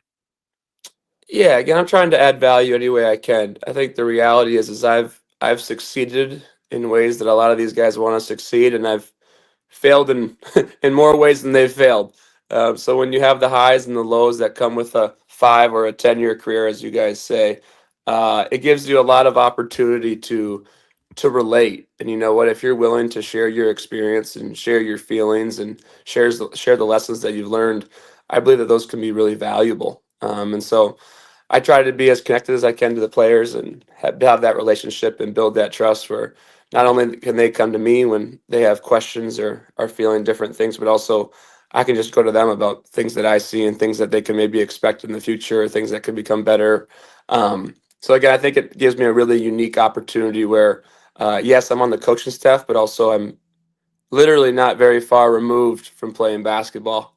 And I still get to play and practice every day. So that means that I can actually feel how they're guarding me, see what's open, see what's not, little tendencies. And so I'm actually in the thick of it in practice too. So that gives me an even better perspective of what's going on out there. Does Steemsma still get in the mix?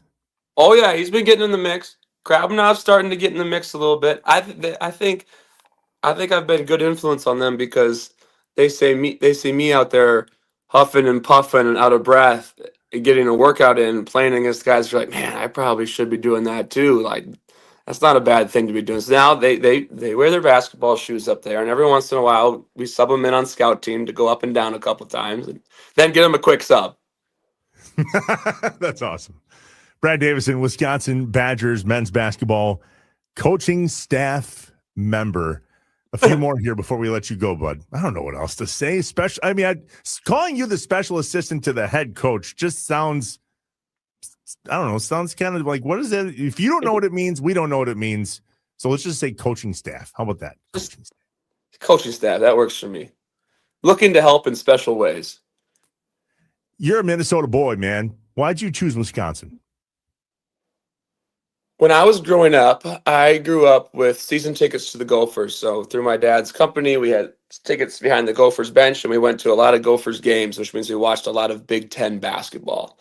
And for me, watching Big Ten basketball growing up, the Badgers in 2005 to 2010, when I was 6 to 10 years old, just started getting into basketball. They were always at the top of the Big Ten. They were the program that I had circled on my list of that not only was the goal, but that was the level that I wanted to play at. And then as I got into high school in 2014 and 2015, Wisconsin was still at that top of the list. They were the best of the best in the standard of the Big Ten. So again, that circle kind of was a double circle. And then as I went through the recruiting process, Coach Krabenoff was actually at South Dakota State when I was in 8th grade, and he gave me my first scholarship offer in 8th grade. So he was the first coach I talked to. And the week later after that, I went to Wisconsin team camp, and Coach Gard was the head assistant here, and he was the second coach I ever talked to in my recruiting process on campus here at the Kohl Center at the Wisconsin team camp.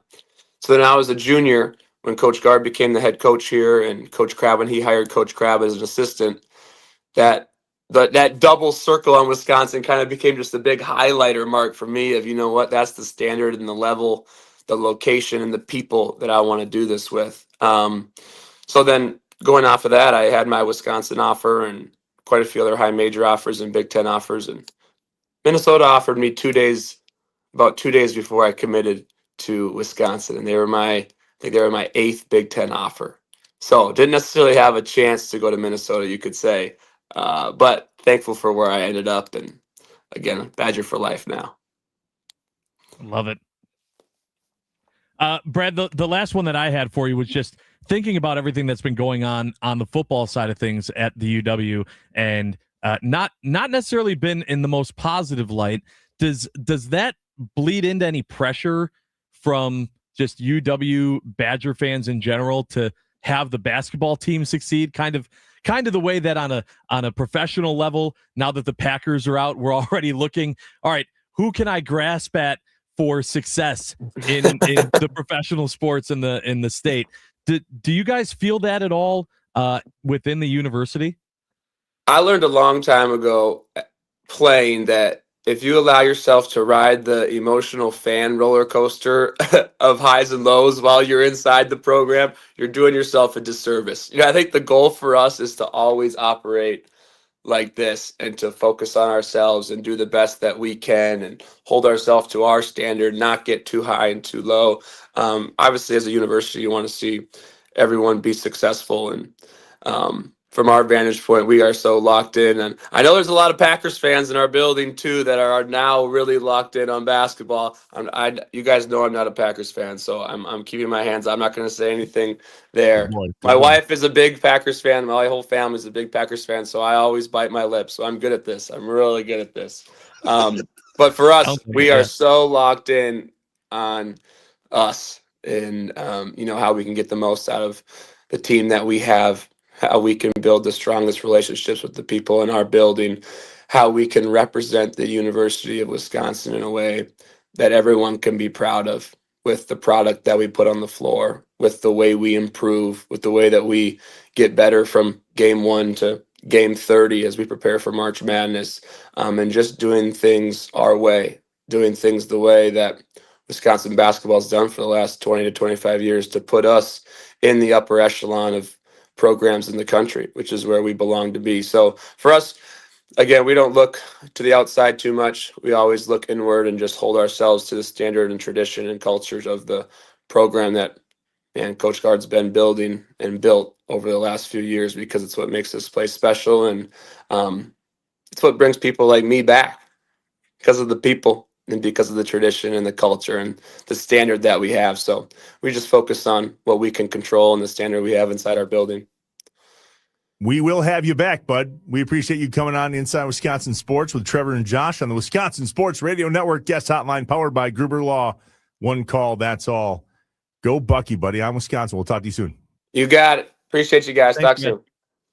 Brad Davison, Wisconsin Badgers men's basketball. When we get back, a case for Matt LaFleur. Should he stay or should he go? There's a few takes that says he should stay, and I was pretty surprised. We'll get to that next. Inside Wisconsin Sports with Trevor and Josh, live from the Wisconsin Sports Radio Network studios, powered by the Potawatomi Sportsbook.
Welcome back inside Wisconsin Sports with Trevor and Josh, live from the Wisconsin Sports Radio Network studios, powered by the Potawatomi Sportsbook.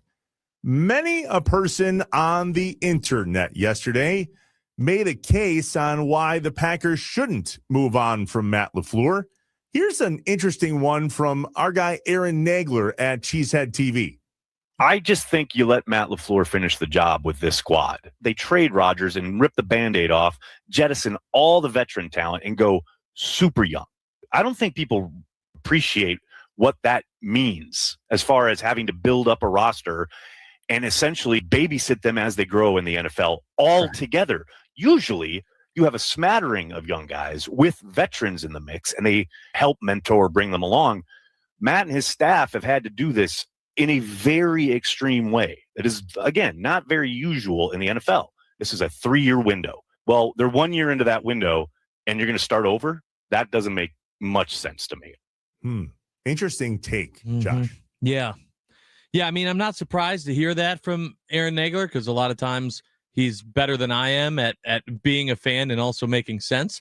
But do you – I've just put to bed this whole – youngest team thing. Anytime someone brings up the fact that the Packers are the youngest team, I go, I'm done hearing that. And so that argument for me, maybe I shouldn't have when it comes to Matt LaFleur. As far as the team's success, it's an excuse at this point and one that I refuse to believe. But when it comes to Matt LaFleur and what he's done with this team, maybe it shouldn't be thrown to the side. Yeah, the realist that you are, I'm surprised would hear a black and white statistic and have you go, meh. Yeah, I don't think that I'm going meh. I think I just didn't think about it that way. Anytime I've heard, well, they're young, I go, yeah, they've been young. I'm sick of that. But when it comes to coaching those young guys, maybe that shouldn't be overlooked. Yeah, that's something that Nagler said there, too, in regard to let Matt LaFleur finish the job with the young guys. They did jettison all of the veteran players that the Packers had built, whatever it was that they were building over the years with Aaron Rodgers and guys of the like. And in came a whole new crop of dudes that were just happened to be super young. But look at how they've matured. And to some people on the Nicolay Law fan talk and text line, when we get those cats back next year, that had all these injuries, we don't have any more excuses left. And if that's going to be head coach Matt LaFleur, it's going to be a put up or shut up season, which is why I don't understand why we as the Green Bay Packers would reward him with a contract extension, knowing full well that what's going to change? What should we expect moving forward? You're getting a boatload of players back. How are you going to use them differently to make sure that we're not in this same spot again next year? And then you watch, they'll go win the Super Bowl and we'll delete all the history that this ever happened in terms of the conversation. Yeah, doubt it. Inside Wisconsin Sports with Trevor and Josh. Stay here. Schneid's next.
It's time for today's fan weather forecast, brought to you by Habish and Rotier.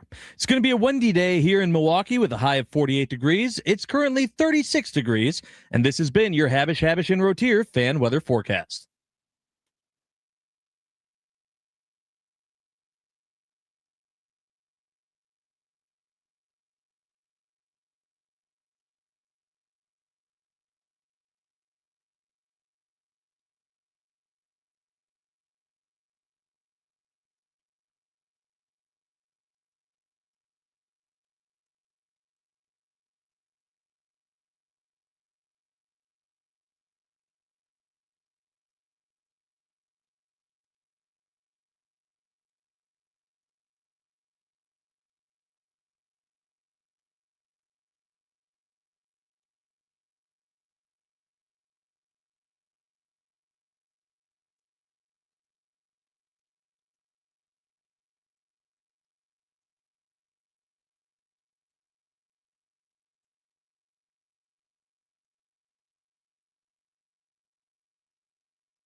I am an eternal optimist. So please, God, don't tell me that you're an eternal pessimist. I like to say I'm a realist. Oh, great. We're going to get along great. This is going to be great. This is Inside Wisconsin Sports with Trevor and Josh. Crowd is here, about to blow, waiting for me to start the show. Out the curtain, lights go up, I'm home. Whoa! The one thing that we do know is they are going to try to get a deal worked out. Now, that doesn't mean they're going to get a deal worked out, but they're certainly going to try. I'm assuming that Green Bay has a certain price that it would like to get Matt LaFleur done at.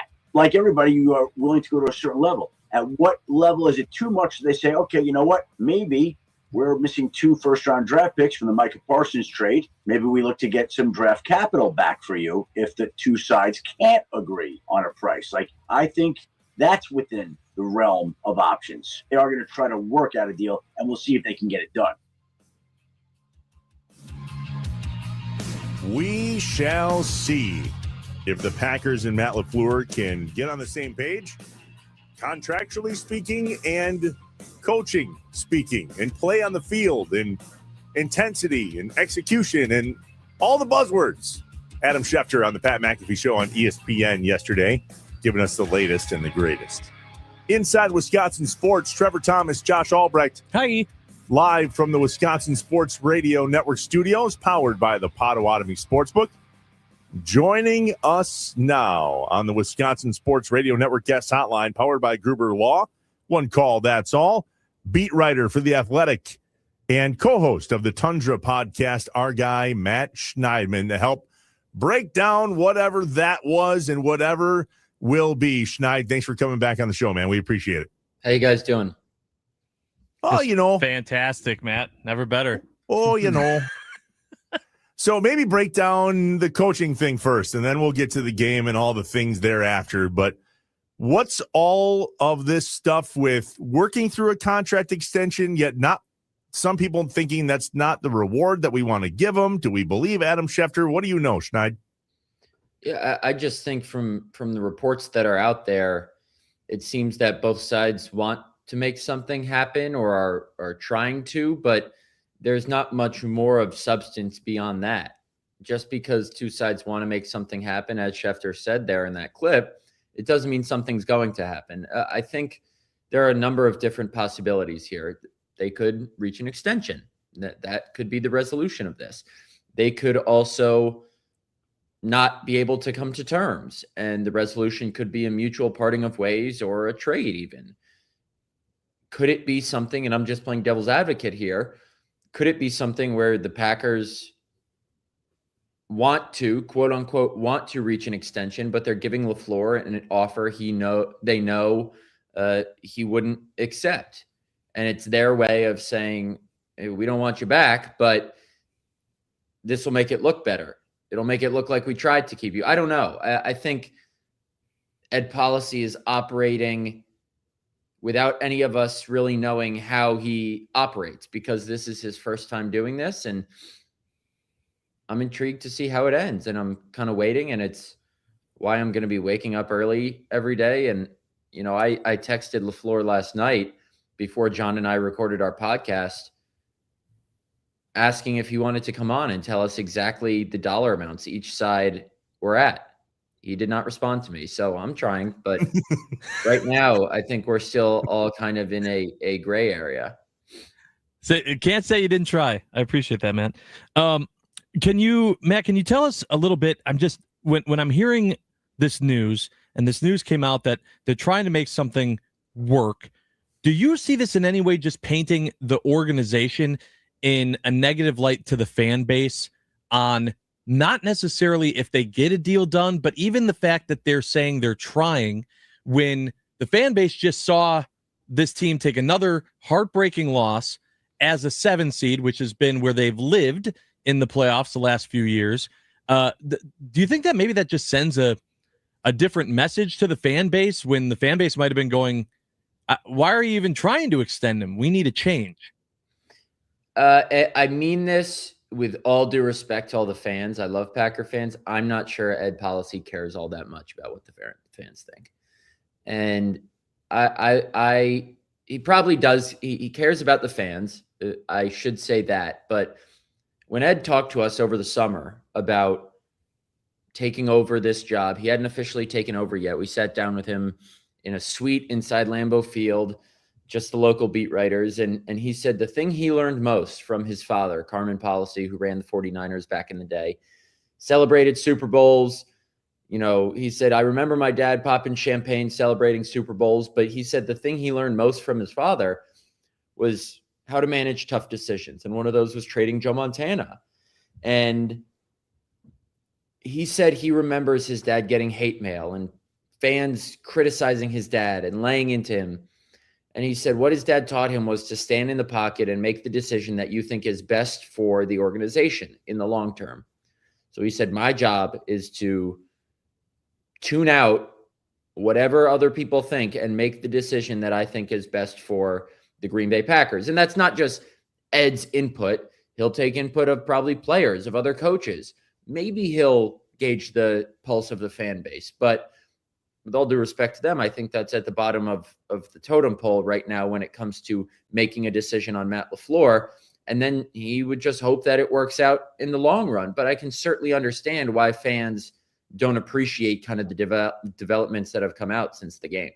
But if this is the first view that we're all kind of getting of Ed Policy, and if he's kind of it seems to me like he's kind of backtracking, right? Like if you come out before the season and you say, you're talking about making big impact, you go and Goody gets and him get Micah Parsons and they do all this, and you say like we're here to win, and you're not extending Goody or Matt LaFleur because you're trying to you're kind of saying it's time for the rubber to meet the road here on what you guys do, and then for it to end this way, even if you take the emotion out of it and you're just looking at this decision, doesn't it seem like he's kind of going against himself?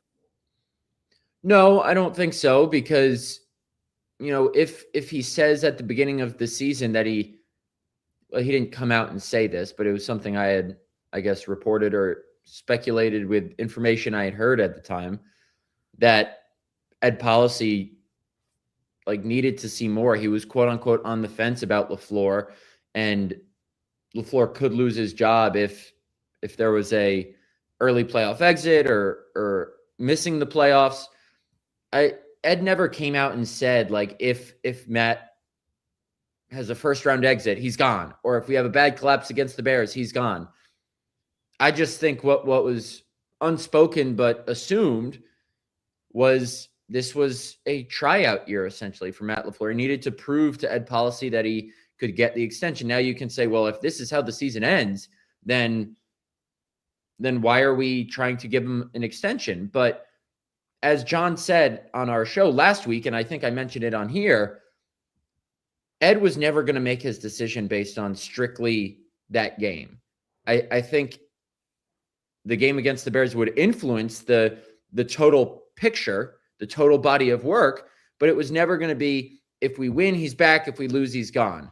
Sure, it could swing the pendulum one way or the other based on what happened. And I'm sure Saturday's game didn't help, but it's also possible Ed went into the game already determined to offer him an extension.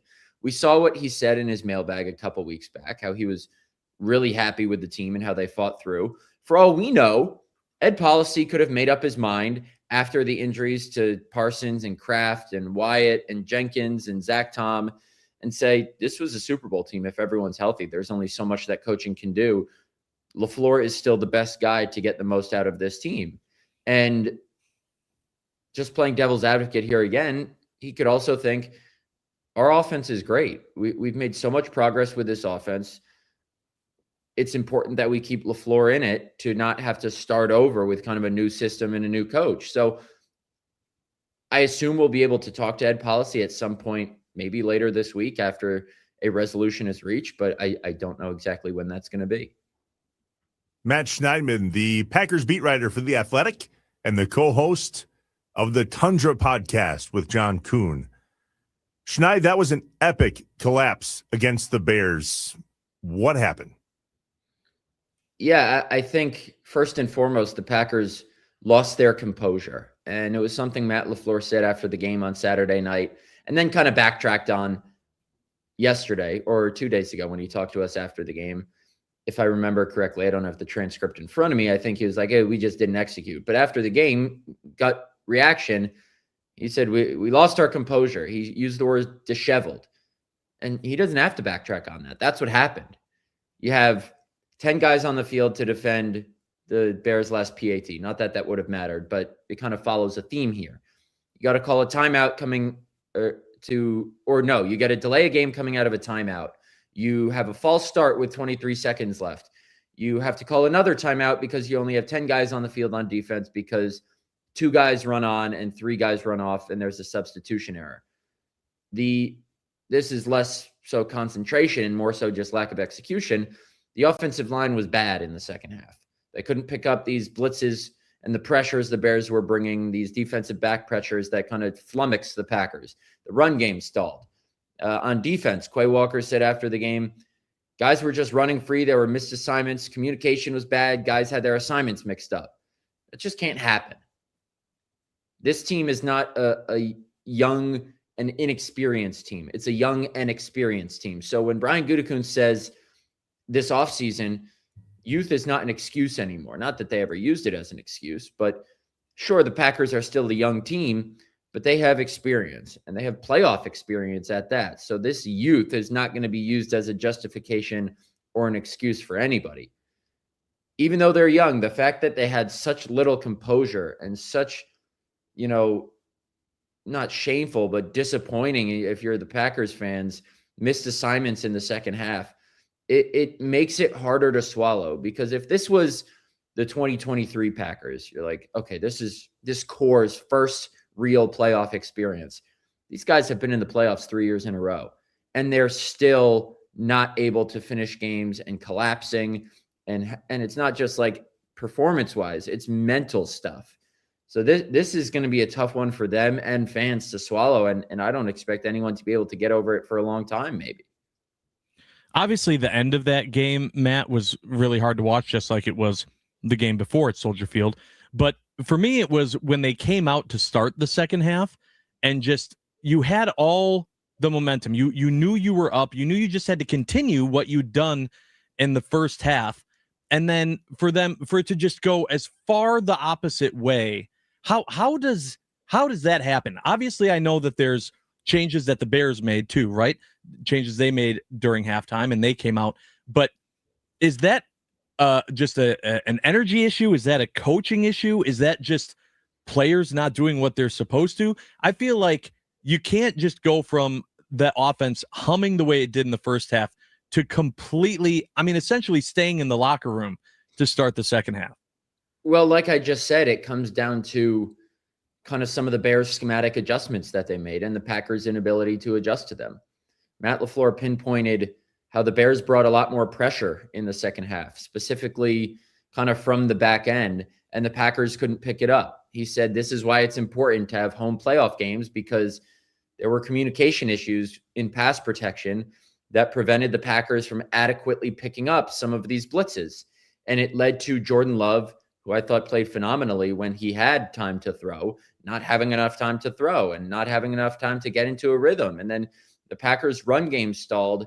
And so they're in less manageable second downs and third downs. And they have some of these 3 and outs and not able to get first downs, not able to burn clock and matriculate the ball down the field. That's where it started on offense. And then on defense, Caleb Williams, for however inaccurate he can be, and he can be inaccurate at times, I would take all of those inaccuracies if I'm the Bears and their fans, if he makes some of the magical plays that he makes. And, some of them, you just chalk it up to him being really good. And some of them is the Packers just missing on their assignments and having communication issues on defense too. So there are some, X's and O's aspects of why they collapsed rather than just what the hell happened. But like I said, at some point it's okay. You guys have to grow up and have some composure in these big moments and not lose these double-digit leads in the second half like they did multiple times this season. Schneid, you brought up the difference between composure and execution. LaFleur was asked about the culture, and he said it was about execution. Yet Micah Parsons in the locker room yesterday talked about culture. This is what it sounded like. Yeah, the change is the players. Us players are the one that's playing the game. The change is the players. I challenge the guys, like I said, today, do more than what your job's required. If you're in shape, run more, do more. We got to be out there we need to be playing. If we got to play 80 snaps, we play 80 snaps, but we shouldn't be tired doing that. We got to strain through, look how many plays we lost because we got outstrained. There's things that can't happen. That strain word came up a lot this season. What'd you hear from the locker room yesterday in regard to the players are the ability to make the change? Yeah, I think Micah put it well, and he's obviously defending his head coach, but I couldn't help, and I'm not saying Micah was directly taking a shot at this guy. I can't assume he was, but I can't help but think of a guy like Rashawn Gary when Micah says that. We got to play 80 effing snaps, he said, and we can't be tired. Rashawn Gary doesn't play anywhere near that. He's not a high snap guy, and the Packers can't win a Super Bowl with a guy like that being a prominent player on this team and someone they rely on so much. So it's guys like Micah. It's guys like Tucker Kraft. And I'm not saying Rashawn Gary doesn't want to get better or doesn't have the mentality to win a Super Bowl. That's not what I'm saying at all. I'm saying it's going to take guys like Tucker Kraft and Micah Parsons and guys who are wired differently and guys who are a little bit, sick in the head about football and want it so bad and are willing to grind every day to lead this team over the hump. Because, while Micah is right, it's also on the coaching. And he's never going to put it on the coaches, but it's on the coaches. It's on the players. When the organizational, not complacency, but, what's the word I'm looking for? Stagnancy, maybe, appears so evident here, something has to change. And we're about to see in the next couple days, maybe weeks, certainly, what that is. Do they think a head coaching change is what's going to make a difference and make a spark? A lot of players in the locker room wouldn't like that, but Ed Policy might have to make a hard decision. Could it be changes to the coaching staff, significant ones? Could it be guys like Rashawn Gary and Elton Jenkins and Romeo Doubs and Rasheed Walker not being on the Packers anymore? I'm not saying for being bad. Some of them, maybe. Some of them, their contracts are just expiring and the Packers don't want to pay for them to be back. So I'm interested to see kind of what changes the Packers make, because while running it back would be understandable, because if you have Kraft and Parsons and Devontae Wyatt, you're probably still playing, but maybe they feel like really shaking things up is necessary too. Matt, obviously you also covered Aaron Rodgers when he was here, eliminated yesterday with the Pittsburgh Steelers. Do you think that was his last game in the NFL? And if it was, do you think that Packers fans will give him a warm welcome the next time that he enters Lambeau Field? Oh, I learned a long time ago not to predict what Aaron Rodgers does, because you can't get that he is unpredictable. It probably is, but who knows what he's going to decide. He can still play, obviously.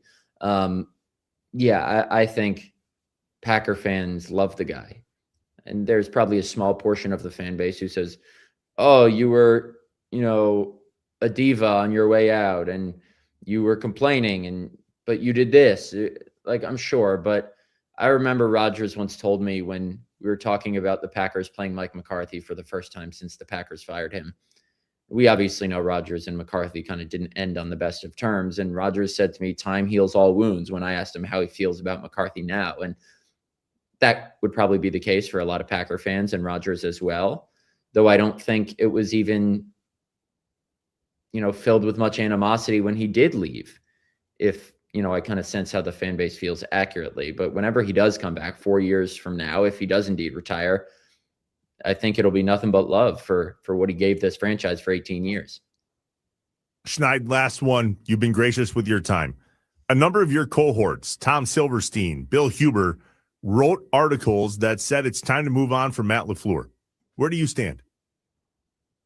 Yeah, my opinion doesn't really matter. I don't think people really care what I think. I think people care what Ed Policy thinks. So that's kind of what I'm trying to get at. But, I said before the Bears game, I would bring him back.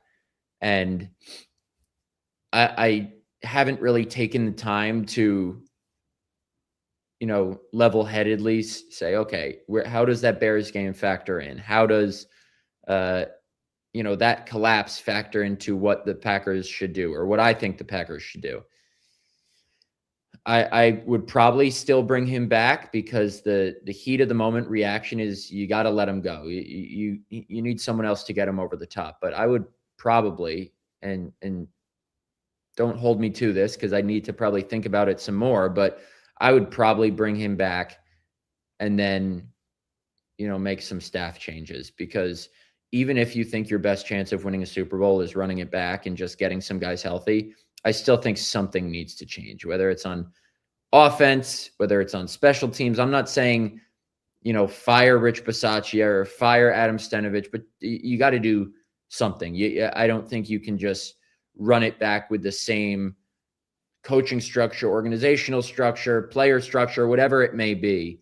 So I would probably lean toward bringing LaFleur back because, that's the best chance for this offense to succeed. And then, making some sort of change in that building. Matt Schneidman, the Packers beat writer for The Athletic and the co-host of the Tundra podcast with John Kuhn. Last episode of the season today? Well, yeah, of the season. We do every week during the off season too, so we're not going anywhere. Follow along there online, search The Tundra, and check out it wherever you listen to your favorite pods, and subscribe to his stuff on The Athletic, would you? It is worth $7 a month or something like that? I don't even know what it is right now, but appreciate you hyping up all that stuff, Trevor. Happy to do it, man. Thanks for joining us. We'll chat soon. Thanks, guys. Matt Schneidman on the Wisconsin Sports Radio Network guest hotline, powered by Gruber Law. One call, that's all. It is a Take Back Tuesday here on Inside Wisconsin Sports. If we're looking at the Packers season as a whole, what do you want to take back in terms of an opinion that you had about the team, about the players, about the coaching staff, and or maybe just the way it ended in general? We'll listen to yours on the Nicolay Law Fan Talk and Text Line, 414-677-1250, and Josh and I will share ours. That's next. This is Inside Wisconsin Sports, live from the Wisconsin Sports Radio Network studios, powered by the Potawatomi Sportsbook.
Inside Wisconsin Sports with Trevor and Josh, live on the Wisconsin Sports Radio Network and in those studios, powered by the Potawatomi Sportsbook.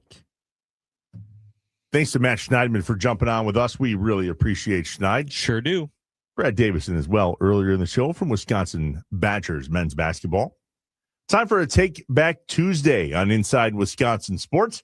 If we're looking at the 2025 Green Bay Packers season as a whole, what came out of our mouth that we might go, got that one wrong? Josh, what do you want to take back? Yeah, I'll tell you. This is going to be, I might take back my take back at some point. But today, I'm taking back any positive thought I had on Ed Policy. I'm just, you come in here, you make me feel like, hey, we need to get back to not just good football, great football. Championships, winning. You do the whole ooh-rah-rah. You get Micah Parsons. I'm feeling really good. I'm feeling like, yeah, this is the change. They're going for it. This is what I want to see. Obviously, the injuries happen, blah, blah, blah, blah, blah. But then, regardless of if they end up bringing Matt LaFleur, back or extending him or whatever they end up doing, the fact that they're saying that they're trying to come to terms with him really frustrates me because I feel like it goes against all of that. I want to run through a wall as a fan for Ed Policy. That whole mentality that I felt, that those feelings of this guy gets it, let's go, stop wasting the talent we have, and let's push forward. Now you have a coach who still hasn't gotten you to the Super Bowl, who has gotten you the 7th seed the last 3 years, is now the best option, and you're saying, regardless of if you guys can come to terms or not, you want him back. When you're negotiating with him, you are putting that message out to your fan base with an organization you're now running that doesn't have a sole owner, right? You're saying, no, this mediocrity, that's what we want. We want to continue that. And so whether it happens or not, that just sent a message to me that is leaving a real sour taste in my mouth. 414-677-1250, the Nicolay Law Fan Talk and Text line. Do you feel that way, Wisconsin? Do you feel like you may have a thing or two to take back in regard to Ed Policy and how he wants to move the team forward? Were you excited about him taking over the helm from Mark Murphy? And did that change now that he seems, to Josh's point, to want to bring back Matt LaFleur? The 262 says, I take back being mad at Aaron Rodgers for calling his own plays. It's obvious now that Matt LaFleur is a below-average play caller, and A-Rod made Matt LaFleur. Well, ironically, completely unsolicited, Aaron Rodgers talked about Matt LaFleur in his post-game press conference after the game last night. I mean, this league has changed a lot in my 21 years. When you hear conversation about the Mike Tomlins of the world, Matt LaFleur's of the world, those are just two that kind of I played for. And when I first got in the league, there wouldn't be conversation about whether those guys were on the hot seat, but the way that the league is covered now and the way that there's snap decisions and the validity given to the Twitter experts and all the, experts on TV now who make it seem like they know what the hell they're talking about. To me, that's an absolute joke. And for either of those two guys to be on the hot seat is really apropos of where we're at as a society and a league, because obviously Matt's done a lot of great things in Green Bay and we had a lot of success. Mike T has had more success than damn near anybody in the league, for the last 19, 20 years. And more than that, though, when you have the right guy and the culture is right, you don't think about making a change. But there's a lot of pressure that comes from the outside, and obviously that sways decisions from time to time, but it's not how I would do things and not how the league used to be. Well, then get a GM job. What about if Aaron Rodgers became the next head coach? Maybe we need Aaron Rodgers in the front office. Oh, my God, don't even put that into the atmosphere, Josh. I swear to God, I will come through this camera. That didn't work with Bart Starr, by the way. So maybe we just don't. How about we don't? Okay. Josh, your take back of having lost respect for policy and then saying, yes, there were injuries. That's weak and soft, says the 262. Your response? Okay. I'm confused at why. What part of it is the weak and soft part? The fact that I can bring up that injuries are a valid reason, or the fact that you see other teams play through those, not use that as big of an excuse, and see the players that are on the field. We've talked about this in regards to Matt LaFleur. This was not a situation down the stretch where this team was getting blown out in every game they played once Micah Parsons and Devontae Wyatt went down. That was not what we saw. This team was hanging around. The talent that was on the field was still good enough to keep it close. It was still the same mistakes, the same things that we saw, even when Micah Parsons, Devontae Wyatt, Tucker Kraft were on the field. It's just now it bit him in the ass. So, no, absolutely, I'm going to stick with what I said. The 715 says, I get that Packers fans are frustrated and are taking some things back from the season, but as a Cowboys fan up in Wausau, I'd love to have the results that Matt LaFleur has had. Valid. And sometimes maybe that's to Aaron Rodgers' point. It's a very what you've done for me yesterday type of league that is the NFL. And let's be real, there's far too many billions of dollars involved not to have to make some of these decisions off the cuff and quickly in order to keep fan bases like all of us happy. I'd like to take back thinking that McManus was possibly the second coming of Mason Crosby. Turns out that didn't work. And there was a piece circulating from AI yesterday online. It was sent to me by a few different people. You know how after the game, the Bears had this whole chant thing that they do with Ben Johnson? Well, somebody seemed to find a potential chat that may or may not have come out of the Packers locker room after the game. Here's what that sounded like. Sorry, 1 second.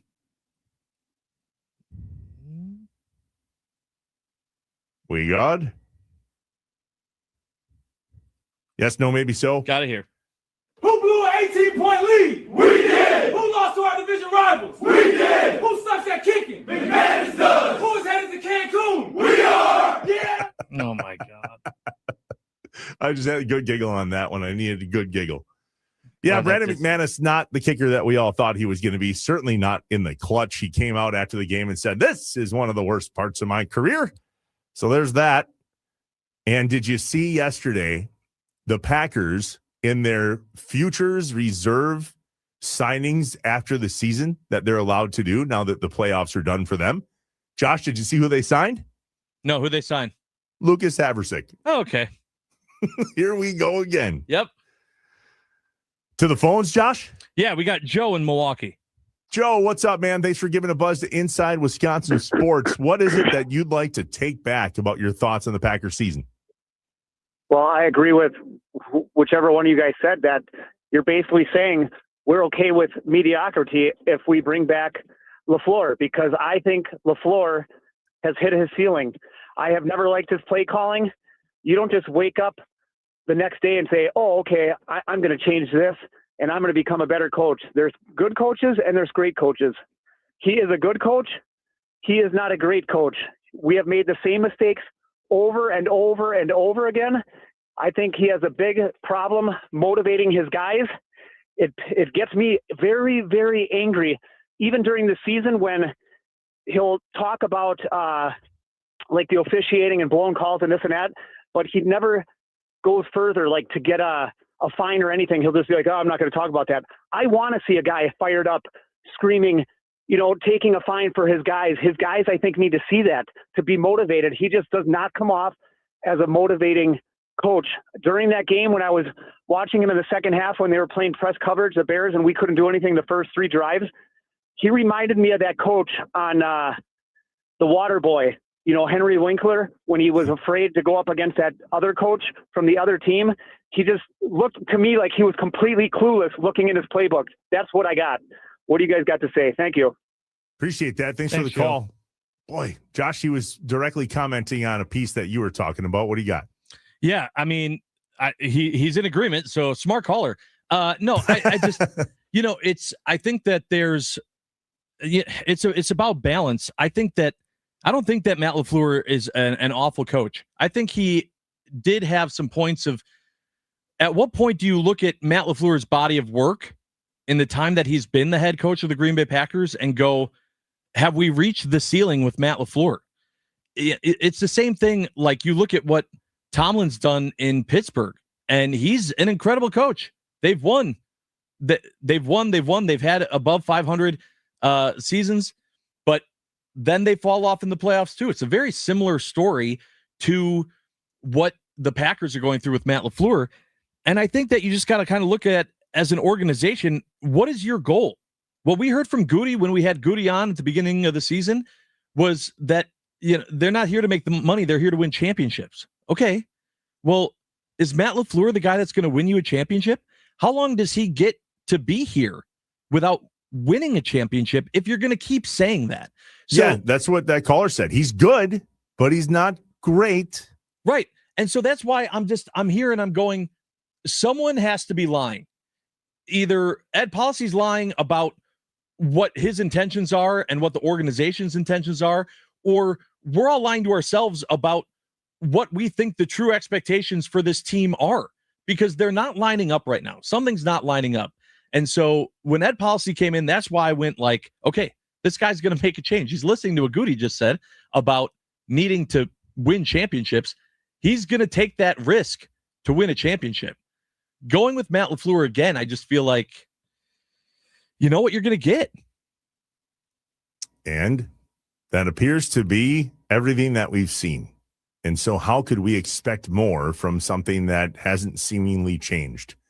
Apparently, Ed Policy sees something. At least that's the report. We'll see if it comes out today, tomorrow, maybe by the end of the week, on whether the Packers have indeed extended Matt LaFleur, and or if they couldn't come to an agreement and maybe a trade is in the future, or maybe we let him go after all. Boy, wouldn't that be something? What a roller coaster ride. Seriously, though, it's the Packers 2025 season. It has been one hell of a roller coaster ride. But they're done, and on to other Wisconsin sports. And so that's next. What's up, Wisconsin? What are you guys watching tonight? What are you doing today? And we asked it at the top. Now what? There's no Packers. So what else is going on in your life?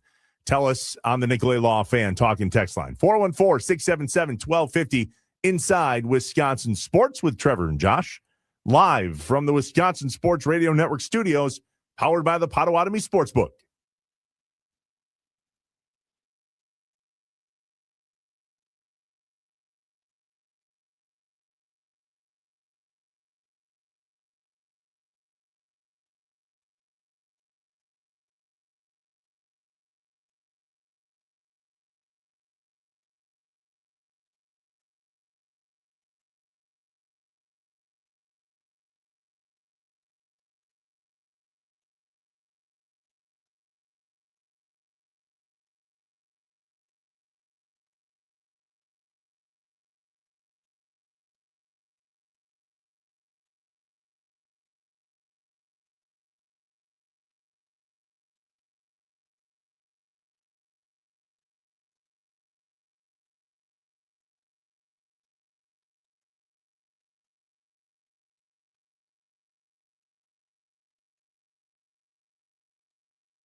Trevor and Josh want to know. What's up? What's up, Wisconsin? What's up? What's your plan for the day? What's up? What are you doing tonight? What's up? Let us know what's up on Inside Wisconsin Sports with Trevor and Josh. The Nicolay Law Fan Talking text line 414-677-1250 as we wrap up a Take Back Tuesday here on Inside Wisconsin Sports. We talk about what else there is going on in regards to Wisconsin sports today, tonight, and what's going on in your life. Yet, there's one more point about the whole Matt LaFleur saga with the Green Bay Packers. We go to the phones. Yeah, so this is Rich from Racine. Rich, what do you got to say? Hey, guys. Nice to talk to you. I just wanted to address one thing. Everybody's complaining about LaFleur. I like Matt LaFleur. I think he's a decent coach. But what do you think? The last 5 games of Matt LaFleur on the sidelines watching Hafley's defense get gashed time after time after time after time. Do you think that LaFleur would go up to Hafley and say, what's going on? Not a chance. He knows Hafley is the best of the best, but you still can't go up and confront the guy and say, hey, what are you doing? Where's my defense? What do you got going on here? Yeah, we appreciate the buzz. That's an interesting take because I reviewed this yesterday in the game log, Josh. Yeah. In the second half, I believe the Packers' first possession, don't quote me, was like a minute. Their second one was like a minute. Their defense was gassed because they couldn't get off the field. 3 and out, 5 and out. I don't think the Packers had a touchdown drive and or a scoring drive until early fourth quarter, right? That's the only touchdown, and it was Matthew Golden. Mm-hmm. And I don't even know if it was early fourth quarter. Memory is gone at the moment in terms of the specifics, but our defense was gassed. So I don't know that you can look at Hafley and the defense and go, geez, there's a glaring hole. And on the flip side, they couldn't get off the field. And that was an offensive problem. And the person in charge of the offense and the play calling, Matt LaFleur.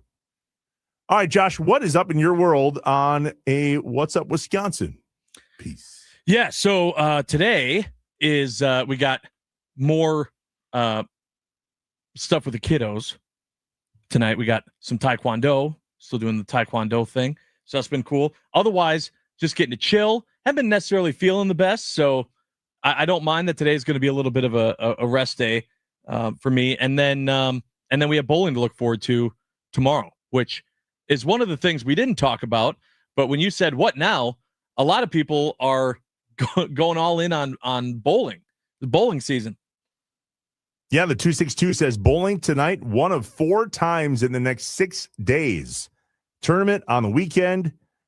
That's Ziggy saying that he's all in on the bowling. Yeah. Chris in Littleshoot, by the way, also says, now that the Packers season is over, it's time to focus on Badgers basketball and the road to March Madness. Also, the one race that keeps bringing me back every year, the Daytona 500. We are on the road to WrestleMania when we hit the Royal Rumble and focusing on my bowling league and tournament season ramping up. So there's a lot of stuff. See? Plenty of stuff. That's funny that the Daytona 500 gets brought up. Me and my buddy Chris go to the sports book and bet a whole bunch of decent money. I mean, I think we each throw in a couple $100 on all the prop bets for the Super Bowl. And typically, knock on wood, we do fairly well. There you go. And then we go back to said same sports book and we put all that money that we won on the Daytona 500 and we give it all back. Yeah, here you go. Thanks so much. Almost every year. And they Badgers appreciate it. Basketball tonight, 6 p.m. at Minnesota. Our thanks to Brad Davison for joining us earlier from his hotel room in Minnesota. Yeah. Not sure if you caught that. That was great. Sure did. Bucks tonight as well. They 7 o'clock, Fiserv against the Minnesota Timberwolves. We'll see if they can pull one out as well. So Marquette. two Wisconsin against Minnesota basketball matchups tonight. Yeah. A home and away. What's your take? What's the record tomorrow morning versus Minnesota? I'm going to say they split. I'm going to say the Who's Badgers winning, get Phil? it done and the T-Wolves get it done. Okay. That's what I'm saying. Hopefully I'm wrong. 2-0 for the Wisconsin. That'd be good. 414-677-1250, the Nicolay Law Fan Talk and Text line. I got to spend some more time bowling, I think. I was in a bowling league a while back. I love bowling. Big fan of the bowling. bigger fan of the 9-pin tap bowling, if I'm completely honest. Yeah, it makes it a little easier. Yeah. Just like I am with golf. Like, I want to be in all of the outings where the scrambles happen or the best balls, all that stuff. That's my kind of golf. Yeah. Agreed. 9-pin tap is my kind of bowling. Yeah. That means that there's a lot more beer involved than there is bragging rights. Are you knocking 9 down, though? Pretty consistent. Okay. And that was always my thing. People are like, well, I love 9-pin tap. And I'm like, okay, it doesn't matter if you're getting 4s every time you go and you bowl. I've been bowling my whole life. The problem is when you are a large mammal, there's a lot of room for error. Yeah, larger arm swings there. Back swings, yeah. Same thing with the golf game. I mean, they're very, very much alike in my world. If it takes a lot of movement and it's not basketball related. More excuses. Well, I want better execution, not excuses. Trying to fix the culture, Josh. Are we going to find anything out today? No, I don't think so. I keep looking over my shoulder at the TV. There's no reports. Sounds like a Friday news dump situation to me. Sweet. Can't wait. Probably right before we go off the air. Yep. Out comes the news. We're going to watch. We'll find out. Thanks to Matt Schneidman from The Athletic jumping on Inside Wisconsin Sports today. Make sure you catch the Tundra podcast wherever you listen to your favorite pods. Make sure to catch our guy, Tim Allen, back on the Wisconsin Sports Radio Network. Hot Stove Weekly every Wednesday night from 5 to 7. Hopefully we can chat with him tomorrow morning on Inside Wisconsin Sports. Doug Gottlieb will be here tomorrow morning at 8 a.m.